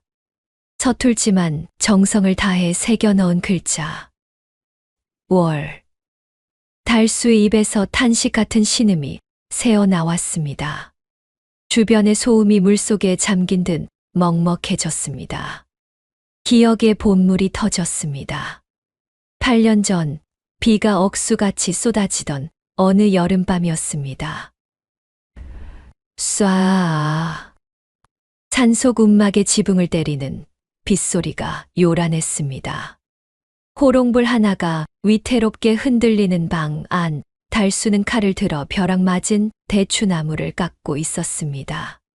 손끝이 베일듯 정교하게 다듬은 나무 조각에 정인 월명의 이름을 새겼습니다. 이게 무엇입니까? 만삭의 몸을 힘겹게 일으키며 월명이 물었습니다. 달수는 그녀의 목에 목걸이를 걸어주었습니다. 벽조목이라 하오. 벼락 맞은 대추나무는 잡기를 쫓고 애군을 막아준다지 않소. 내가 곁에 없을 때 이것이 부인을 지켜줄 것이오. 달수는 품속에서 똑같은 모양의 나머지 반쪽을 꺼내 보였습니다. 이건 내 것이오. 둘을 합쳐야 비로소 하나가 되지. 훗날 아주 훗날 우리가 다시 만나게 되면 이것이 증표가 될 것이오. 월명은 달수의 손을 꼭 쥐며 눈물을 흘렸습니다. 꼭 살아오셔야 합니다. 아이를 봐서라도 꼭 살아오세요. 팟. 다시 현재였습니다. 달수의 시야가 붉게 충혈되었습니다. 저 바닥에 떨어진 것은 분명 자신이 깎았던 그 조각이었습니다. 그렇다면 저 아이는 달수의 시선이 천천히 연희를 향했습니다. 곰배의 손에 옷이 찢겨나간 연희의 모습이 처참했습니다. 저고리 고름이 뜯겨나가며 오른쪽 어깨가 훤히 드러나 있었습니다. 그리고 그곳에 달수의 심장이 멎는 듯 했습니다. 연희의 하얀 어깨 위 붉은색 반점이 선명하게 찍혀 있었습니다. 붓으로 툭 찍어 놓은 듯한 모양. 그것은 달수의 오른쪽 어깨에 있는 것과 위치도 모양도 똑같았습니다. 피가 거꾸로 솟구쳤습니다. 머릿속에서 하얗게 번개가 쳤습니다. 연희는 그냥 불쌍한 아이가 아니었습니다. 자신이 목숨을 걸고 지키려 했던 여인의 딸. 8년 전 그 빗속에서 약조했던 자신의 핏줄.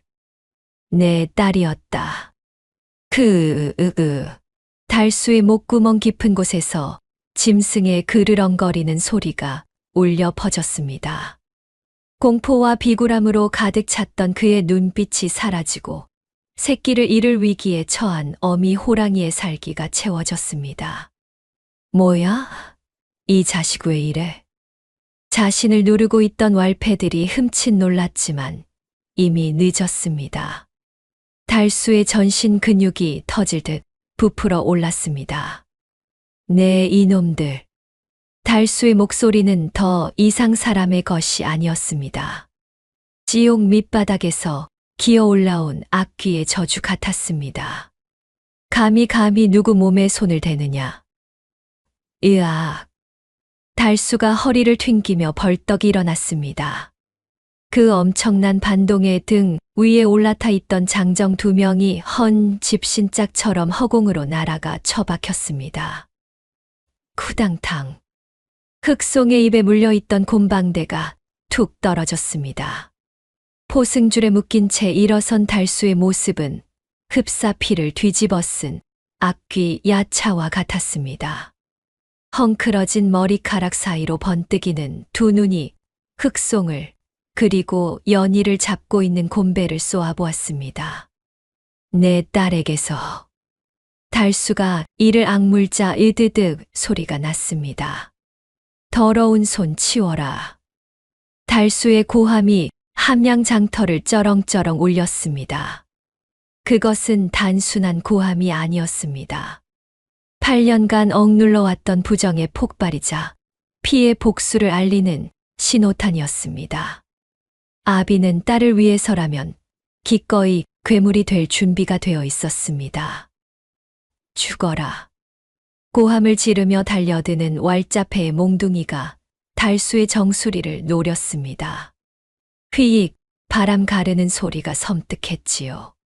보통 사람이라면 오금이 저려 주저앉았을 순간 달수의 눈에는 기이한 현상이 일어났습니다. 놈의 팔 근육이 꿈틀거리는 모양새가 훤히 보인 것입니다. 10수년간 소의 뼈와 살을 바르며 익힌 본능적인 감각이었습니다. 퍽. 둔탁한 타격음이 울렸지만 쓰러진 건 달수가 아니었습니다. 달수가 몽둥이를 든 사내의 손목 관절을 정확히 쳐올린 것입니다. 소의 대퇴부를 단숨에 분리해내던 그 무시무시한 악력이 왈자패의 손목을 으스러뜨릴 듯 조였습니다. 내 손. 비명과 함께 몽둥이가 바닥을 굴렀습니다. 구경하던 장터 사람들 사이에서 헉 하는 탄성이 터져 나왔습니다. 어수룩한 바보 도사인 줄만 알았던 달수의 움직임이 예사롭지 않았기 때문입니다. 하지만 적은 하나가 아니었습니다. 흑송이 턱짓을 하자 뒤에 있던 덩치 큰 수와 셋이 동시에 달려들었습니다. 저놈 잡아 사지를 찢어놔. 달수는 숨을 헐떡이며 뒷걸음질 쳤습니다. 아무리 백정의 기술이 있다 한들 맨손으로 칼든 장정넷을 당해낼 수는 없는 노릇이었습니다. 그때 곰배의 품에 안겨 발버둥 치던 연희가 목이 터져라 소리쳤습니다. 아버지 사람을 보지 말고 기운을 보세요. 저들은 껍데기일 뿐이에요. 연희의 외침이 번개처럼 달수의 뇌리를 때렸습니다. 그렇습니다. 눈앞에 칼을 휘두르는 저 놈들은 그저 사냥개에 불과했습니다.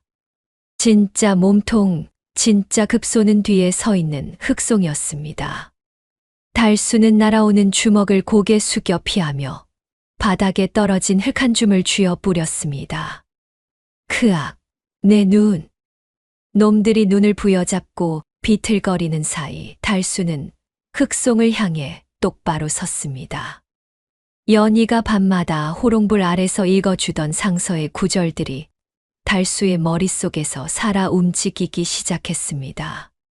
똑은 손끝에 머물고 욕심은 눈동자에 맺힌다. 달수가 쩌렁쩌렁한 목소리로 외쳤습니다. 멈추시오. 다들 내 말을 들으시오. 그 기세가 어찌나 맹렬한지 달려들던 수아들조차 흠칫하며 멈춰 섰습니다. 달수는 피 묻은 손가락을 꼿꼿이 세워 흑송을 가리켰습니다. 저놈, 흑송의 손톱을 보시오. 독을 만진 자는 손톱 밑이 검게 변한다 했소. 장터에 모인 수백 개의 눈동자가 일제히 흑송의 손으로 향했습니다. 흑송은 자신도 모르게 황급히 소매 안으로 손을 감추었습니다. 그 찰나에 당황한 기색, 그것이야말로 가장 확실한 증거였습니다. 사람들이 웅성거리기 시작했습니다. 손을 감추네. 진짜 뭐가 있나 봐. 흑송의 얼굴이 불그락 달아올랐습니다. 저 미친놈의 혓바닥을 뽑아버려라. 어디서 감히 나를 음해해.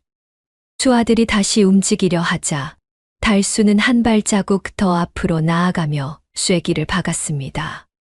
그리고 저자의 눈밑을 보시오. 탐욕으로 가니 상에 누렇게 떴소. 우물에 독을 푼 건 바로 저 놈이다. 달수의 말은 단순한 비난이 아니었습니다. 실제로 흑송의 눈 흰자 위는 탁한 누런빛을 띠고 있었는데 이는 독초를 다루거나 간이 상한 자에게 나타나는 전형적인 증세였습니다.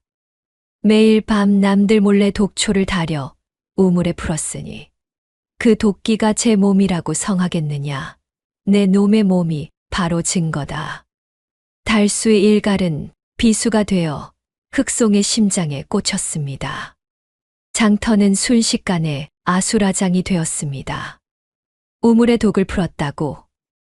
그러고 보니 흑송 상단 사람들만 멀쩡했잖아. 사람들의 의심은 분노로 바뀌고 있었습니다. 흑송은 식은땀을 흘리며 뒷걸음질 쳤습니다. 단순히 힘으로 누를 수 있는 상황이 아니었습니다. 그때였습니다. 조용히 하라. 군중을 가르는 묵직하고 위험 있는 목소리가 들려왔습니다. 뒷짐을 지고 상황을 지켜보던 최 대감이 앞으로 걸어 나왔습니다. 그의 눈빛은 매서웠습니다. 그는 천천히 흑송에게 다가가더니 나지막하지만 서늘한 목소리로 명령했습니다. 우물을 조사해라. 흑송의 표정이 종이장처럼 구겨졌습니다. 대감마님. 저 천한 사기꾼 놈의 말을 믿으십니까? 그리고 최 대감은 흑송의 말을 자르며 그의 소매를 턱짓으로 가리켰습니다. 내 놈 손톱도 한번 보자꾸나. 저 자의 말이 사실인지 아닌지 내 눈으로 직접 확인해야겠다. 흑송의 다리가 사시나무 떨듯 후들거렸습니다. 감추었던 손을 억지로 꺼내야 하는 순간 그의 손톱 밑에는 지워지지 않는 검푸른 얼룩이 선명하게 남아 있었습니다. 며칠 전 밤 몰래 들여온 비소 가루를 만진 흔적이었습니다. 이건 흑송이 변명하려 입을 떼는 순간 달수가 소리쳤습니다. 보시오. 하늘의 그물은 성긴 듯해도 아기는 절대 빠져나가지 못한다고 했소. 믿었던 상단 대방이 우물에 독을 탔다는 사실, 그리고 바보인 줄 알았던 달수가 그 진실을 꿰뚫어 보았다는 사실. 이 두 가지 충격이 홍주 장터를 강타했습니다. 전세는 완전히 역전되었습니다. 달수는 거친 숨을 몰아쉬며 여전히 곤배에게 붙잡혀 있는 연희를 바라보았습니다. 하지만 흑송은 이대로 무너질 위인이 아니었습니다. 궁지에 몰린 쥐가 고양이를 문다고 했던가요? 사색이 된 흑송의 눈동자가 독사처럼 번들거리기 시작했습니다. 그는 품속에 숨겨두었던 단도의 자루를 슬며시 움켜쥐었습니다. 내 놈만 없었으면. 흑송의 입가에서 비릿한 사리가 새어나왔습니다. 찾았구만요. 여기 있구만요. 우물 안으로 들어갔던 칠성이의 다급한 외침이 정적을 깼습니다. 칠성이가 물 밖으로 던진 것은 진흙투성이가 된 헝겊 뭉치였습니다. 축 늘어진 그 뭉치에서는 코를 찌르는 비소 냄새가 진동을 했습니다. 대장장이 춘삼이 헝겊을 풀자 아직 다 녹지 않은 희뿌연 가루 덩어리와 붉은 글씨가 선명한 부적 한 장이 나왔습니다. 물에 젖었음에도 주사로 쓴 글씨는 지워지지 않고 또렷했습니다. 저거. 사람들의 눈이 휘둥그레졌습니다.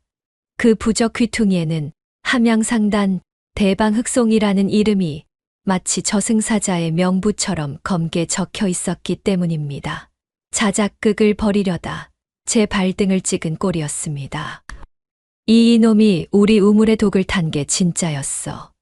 사람을 죽이려고 작정을 했구나. 저놈을 당장 쳐라. 성난 파도처럼 마을 사람들의 함성이 함양장터를 뒤흔들었습니다. 횃불의 붉은 불빛 아래 사람들의 눈은 배신감과 분노로 이글거렸습니다. 궁지에 몰린 흑송의 눈이 미친 듯이 돌아갔습니다. 이대로 잡히면 관아로 끌려가 능지처참을 당할 것이 뻔했습니다. 그때 흑송의 시선이 곤배에게 잡혀있는 연희에게 꽂혔습니다. 다 비키지 않으면 인연 목을 따버리겠다. 섬뜩한 금속성 소리와 함께 흑송이 품속에서 시퍼런 비수를 꺼내 들었습니다. 그는 번개처럼 곤배 쪽으로 몸을 날려 연희의 뒷덜미를 낚아채더니 그 서슬퍼런 칼날을 연희의 목에 들이댔습니다. 꺄악 아버지. 연희의 비명 소리가 장터를 갈랐습니다. 칼날이 연희의 하얀 목을 파고들어 붉은 피가 한 방울 맺혔습니다. 멈춰라. 한 발자국만 더 오면 인연은 죽는다. 광기에 사로잡힌 흑송의 외침에 흑송을 덮치려던 마을 사람들이 주춤하며 멈춰 섰습니다. 달수는 숨조차 제대로 쉴 수 없었습니다. 눈앞에서 사랑하는 딸이 칼을 맞고 있었습니다. 머릿속이 하얗게 변했습니다. 도술 따위는 애초에 없었습니다. 바보 흉내도 지금은 아무 소용이 없었습니다. 달수의 발에 신겨진 낡아빠진 집신이 느껴졌습니다. 어릴 적 동네 아이들과 하던 자치기 하나는 기가 막히게 잘했던 기억이 스쳤습니다. 생각보다 몸이 먼저 움직였습니다. 달수는 순식간에 몸을 숙여 오른쪽 집신을 벗겨냈습니다. 그리고는 허리를 비틀며 온 힘을 다해 흑송의 얼굴을 향해 발을 휘둘렀습니다. 에잇! 바람을 가르는 소리가 날카롭게 울렸습니다. 집신은 마치 살아있는 새처럼 팽글팽글 돌며 날아갔습니다. 거리는 10걸음 남짓 흑송이 눈을 깜빡이던 찰나였습니다. 퍽! 으악! 둔탁하면서도 찰진 타격음이 흑송의 안면을 강타했습니다. 진흙과 오물이 잔뜩 묻은 집신. 바닥이 흑송의 눈과 코를 정통으로 때린 것입니다. 눈앞이 번쩍하며 콧뼈가 으스러지는 고통에 흑송은 저도 모르게 비명을 지르며 칼을 쥔 손에 힘을 풀었습니다. 비수가 바닥에 떨어지는 소리가 들리자마자 달수가 미친 듯이 달려들었습니다. 내 딸 내놔, 이 나쁜 놈아. 달수는 그대로 흑송의 배를 머리로 들이받았습니다. 흑송이 뒤로 나자빠졌습니다. 그 틈을 놓칠세라 춘삼과 장터 사람들이 우르르 달려들어 흑송과 곤배를 덮쳤습니다. 잡아라, 저놈들을 묶어. 순식간에 상황은 종료되었습니다. 흑송은 코피를 줄줄 흘리며 바닥에 처박혀 포박당했습니다. 하지만 달수는 그따위 놈들은 안중에도 없었습니다.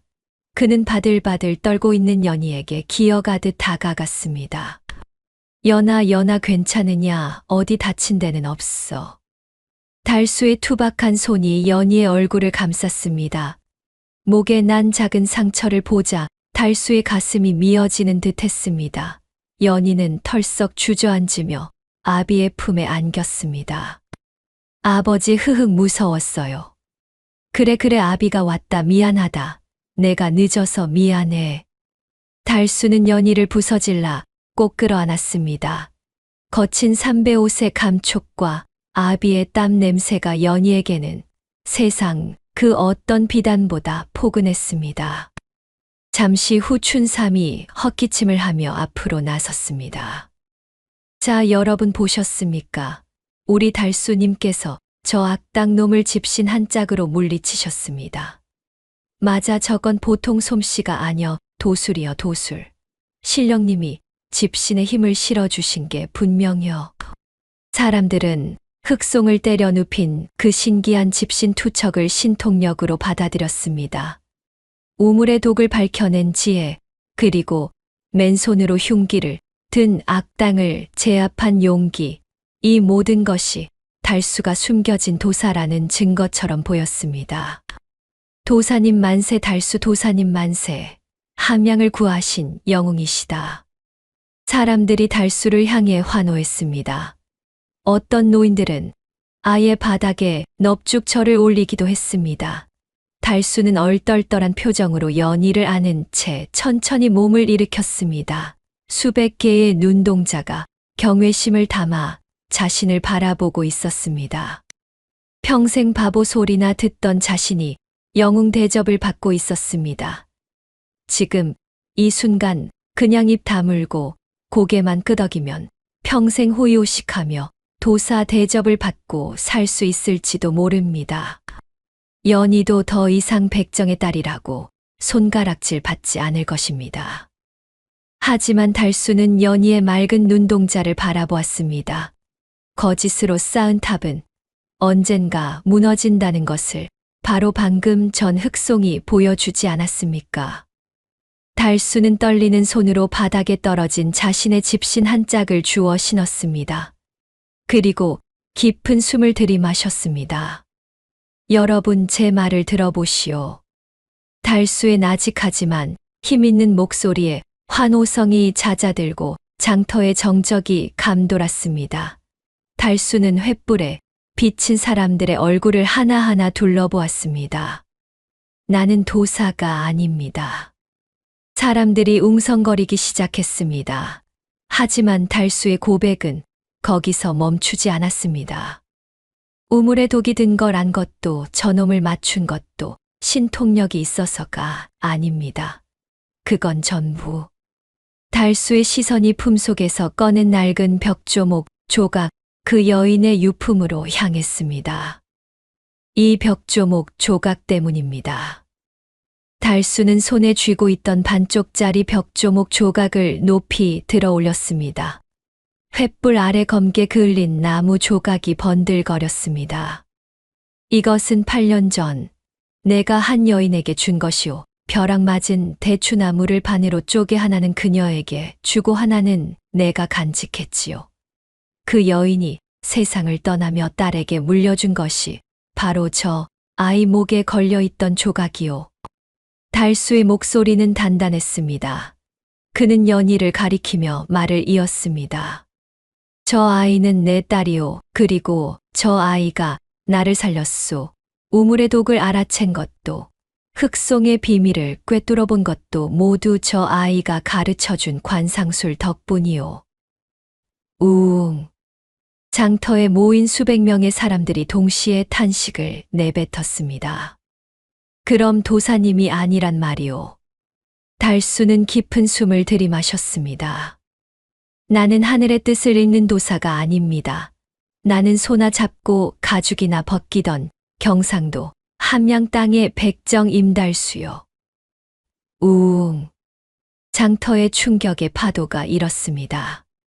뭐라 백정, 아니 저 도사님이 천한 백정놈이란 말이야. 조금 전까지 달수를 신처럼 떠받들던 사람들의 눈빛이 순식간에 표독스럽게 변했습니다.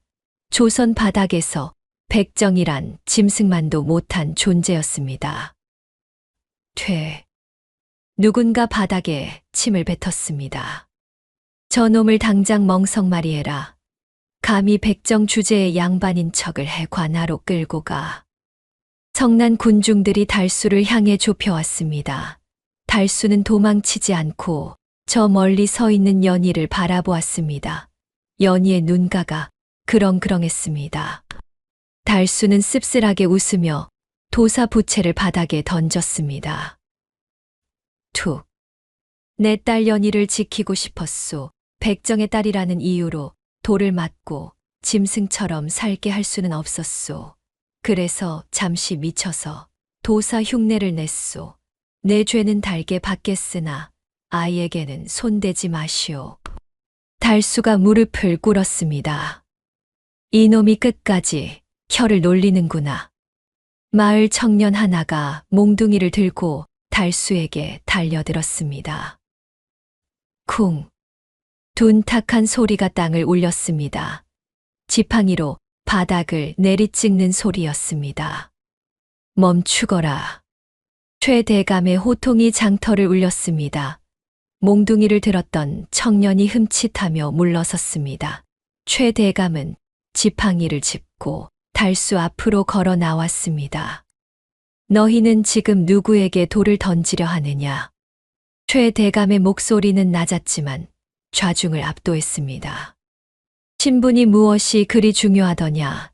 저 사람이 백정이면 어떻고 도사면 어떠하냐? 저 사람이 아니었으면 너희는 흑송의 계략에 넘어가 우물물을 마시고 다 죽었을 것이다.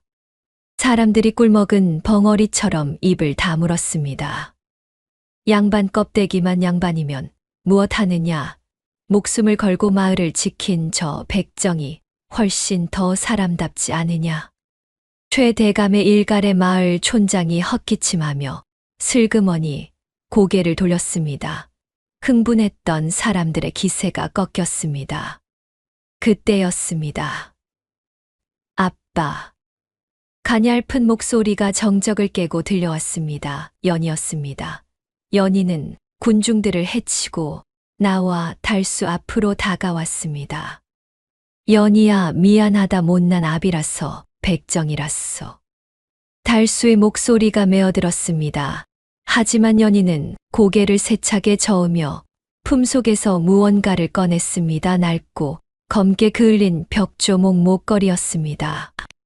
나 다 알고 있었어. 연희의 입술이 파르르 떨렸습니다. 엄마가 돌아가시기 전에 피를 토하면서 내 손에 이걸 쥐어주셨어. 딱 3마디만 하셨어.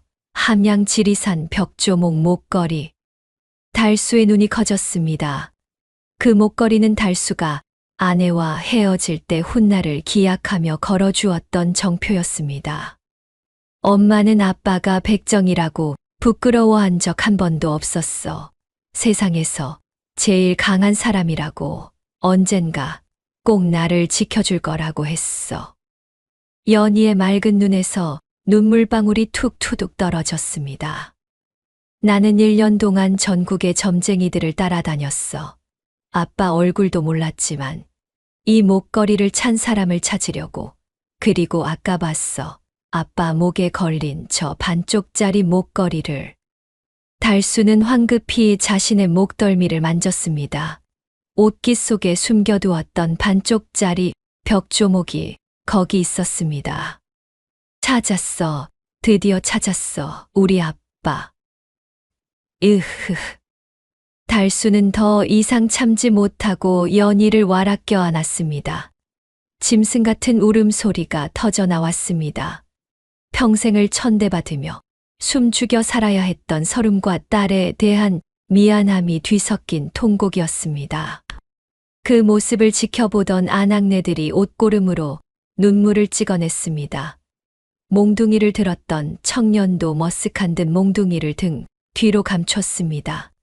피를 나눈 부녀의 상봉 앞에 돌을 던질 수 있는 사람은 아무도 없었습니다.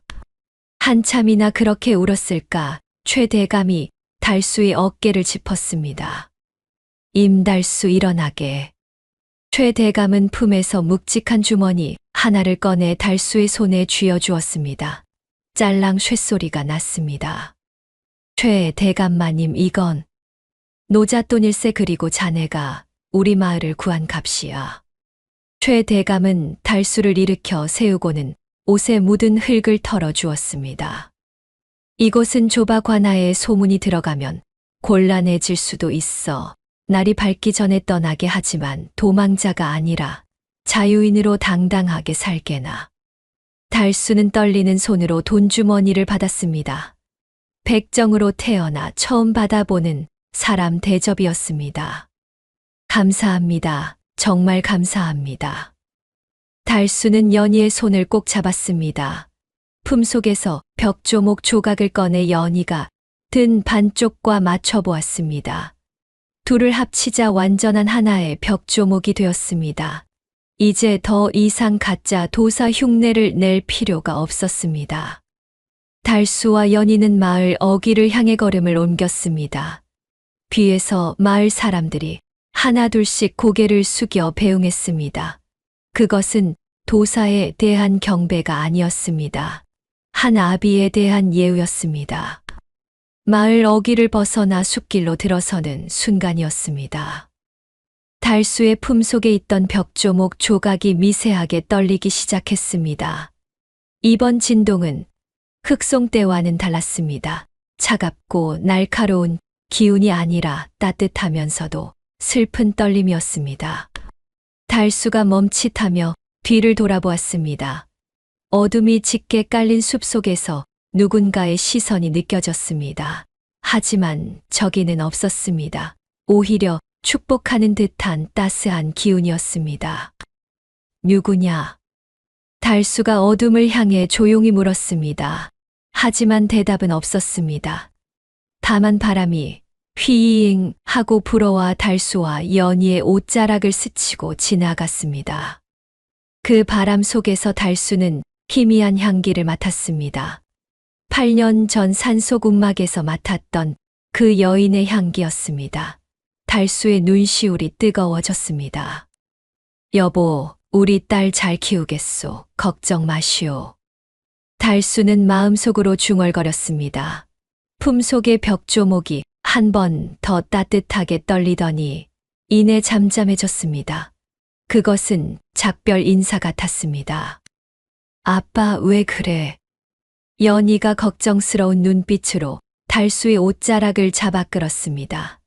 달수는 깊은 숨을 내쉬며 고개를 저었습니다. 아니다.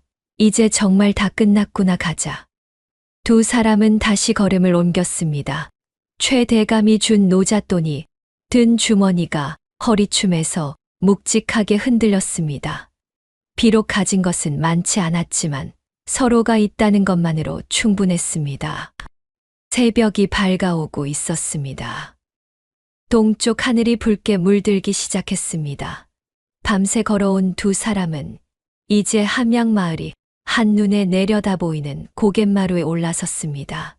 뒤를 돌아보니 지난밤에 소동이 있었던 마을이 아침 안개 속에 고요히 잠들어 있었습니다. 여기서 쉬었다 가자. 달수는 바위에 걸터 앉아 보찜을 풀었습니다. 최대감 댁 부엌에서 싸준 주먹밥이 2개 남아 있었습니다. 달수는 그 중 큰 것을 연희에게 건넸습니다. 배고프지 먹어라. 아빠는? 나는 괜찮다. 어서 먹어. 연희는 주먹밥을 받아 한 입 베어 물었습니다. 그리고는 슬쩍 반을 떼어 달수에게 내밀었습니다.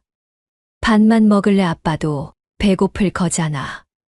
달수는 코끝이 찡해졌습니다. 이 작은 것이 자신을 이토록 생각해 주다니.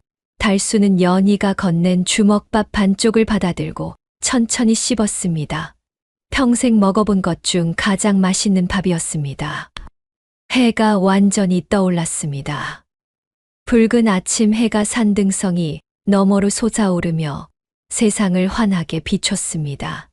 달수는 연희와 함께 앉아 그 광경을 바라보았습니다.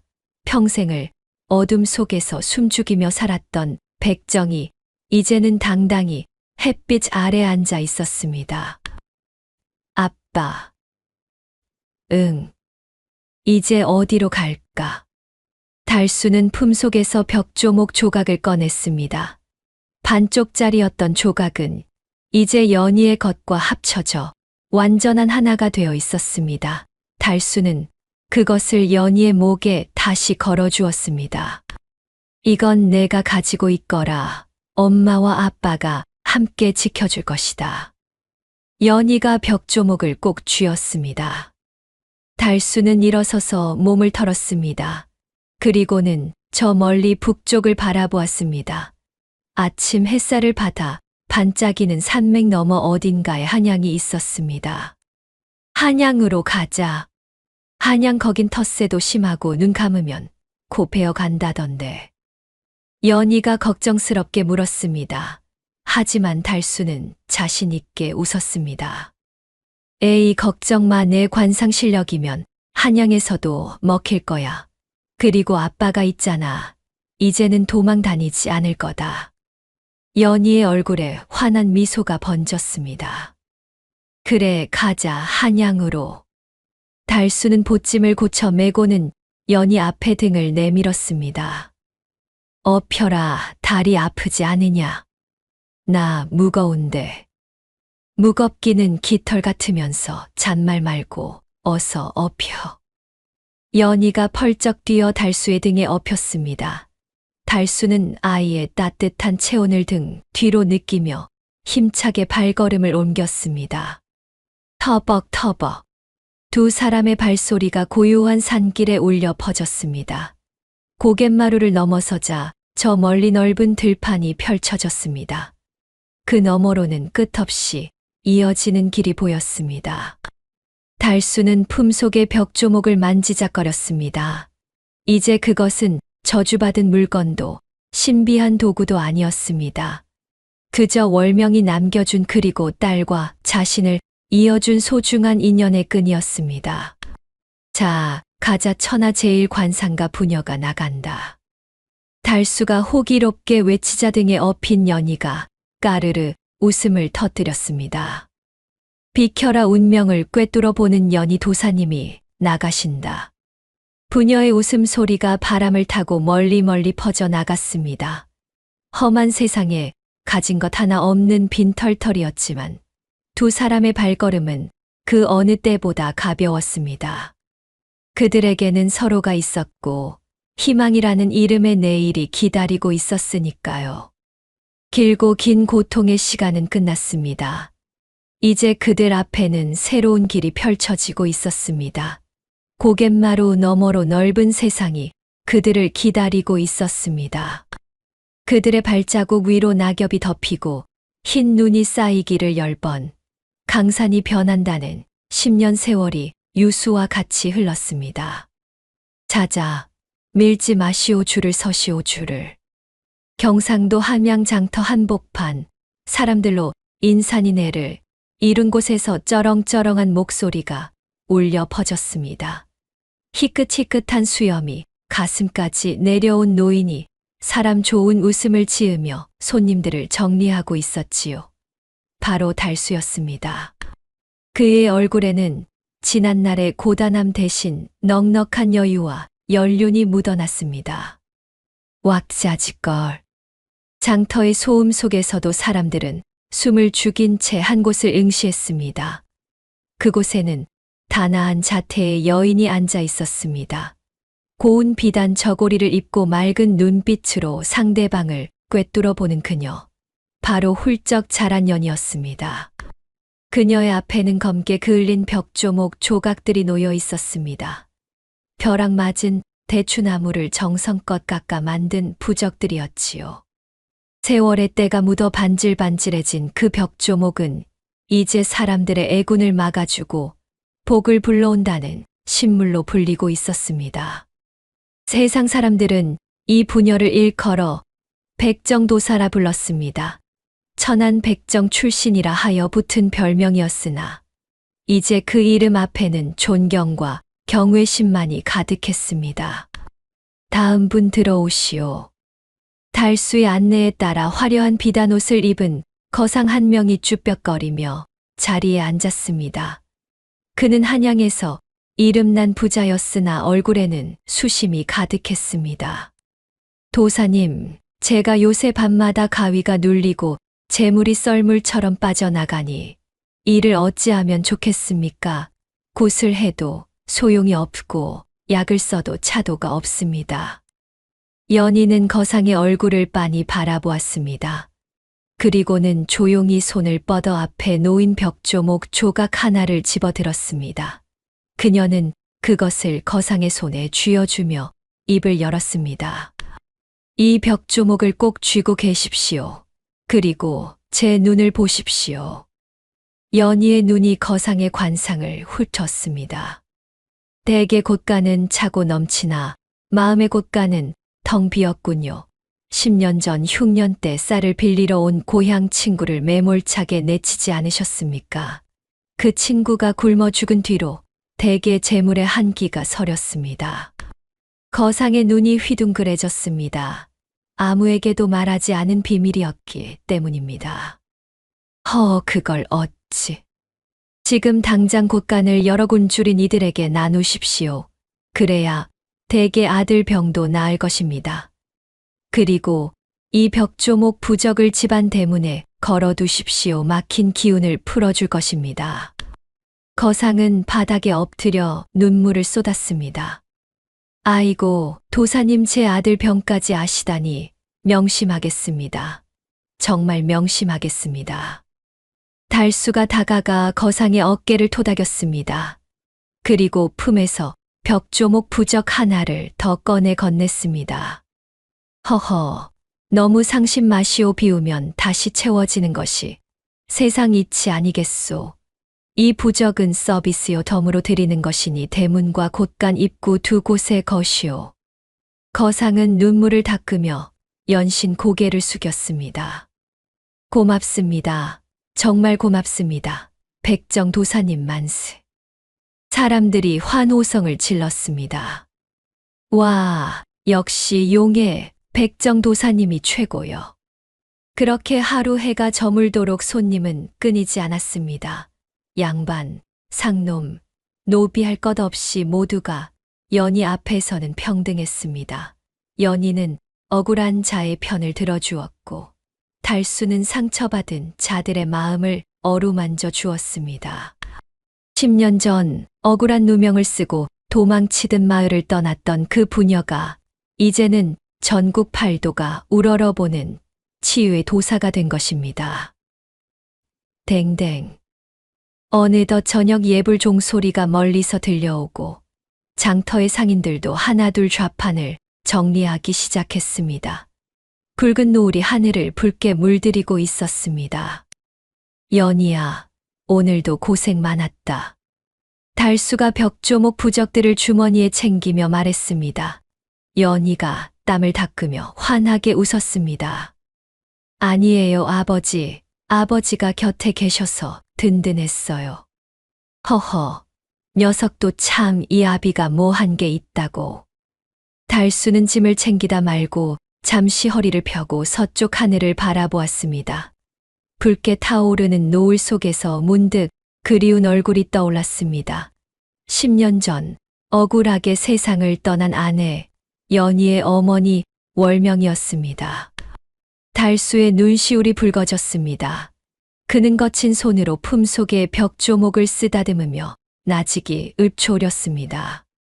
여보 보고 있소. 우리 연희가 이렇게 컸소. 당신이 남겨준 이 벽조목 덕분에 우리가 살았소. 바람이 불어와 달수의 흰 수염을 부드럽게 스치고 지나갔습니다. 마치 아내의 손길 같았습니다. 당신이 억울하게 눈 감으면서도 걱정했던 우리 연희. 이제는 남의 아픔까지 씻어주는 귀한 사람이 되었소. 매 평생 당신과의 약속 하나는 지킨 것 같구려. 이제 편히 쉬시오. 나도 연희 곁에서 남은 생을 웃으며 살 테니. 아버지 뭐 하세요? 배고파요. 얼른 가서 국밥 먹어요. 연희가 저만치 앞서가며 손을 흔들었습니다. 노를 등진 연희의 모습이 마치 선녀처럼 빛나고 있었습니다. 달수는 눈가에 고인 물기를 훔치며 크게 대답했습니다. 오냐 간다가 우리 딸 배고프면 안 되지. 달수는 벽조목 부적들이 든 보찜을 짊어졌습니다. 예전에는 그토록 무겁게만 느껴지던 짐이 이제는 깃털처럼 가볍게 느껴졌습니다. 그것은 더 이상 짐이 아니라 그들의 삶을 지탱해 준 희망의 무게였기 때문입니다. 자, 갑시다. 천하 제일 백정도사 부녀가 국밥집으로 출정하신다. 호호호, 아버지는 참. 붉게 물든 하늘 아래 늙은 아버지와 장성한 딸의 웃음소리가 하하하, 호호호 어우러지며 멀리 퍼져나갔습니다. 그들의 뒷모습 위로 따스한 저녁 햇살이 축복처럼 쏟아져 내렸습니다. 세상의 편견과 억압을 이겨내고 마침내 진정한 자유와 행복을 찾은 두 사람. 그들의 이야기는 10년이 지난 지금도, 그리고 앞으로도 오래오래 사람들의 입에서 입으로 전해질 것입니다. 벽조목 하나가 이어준 부녀의 인연, 그리고 그들이 세상에 나눠준 희망의 이야기는 이렇게 끝이 납니다. 오늘의 이야기가 마음에 와닿으셨다면 주변 분들에게 공유해주세요. 따뜻한 댓글 한마디도 부탁드립니다.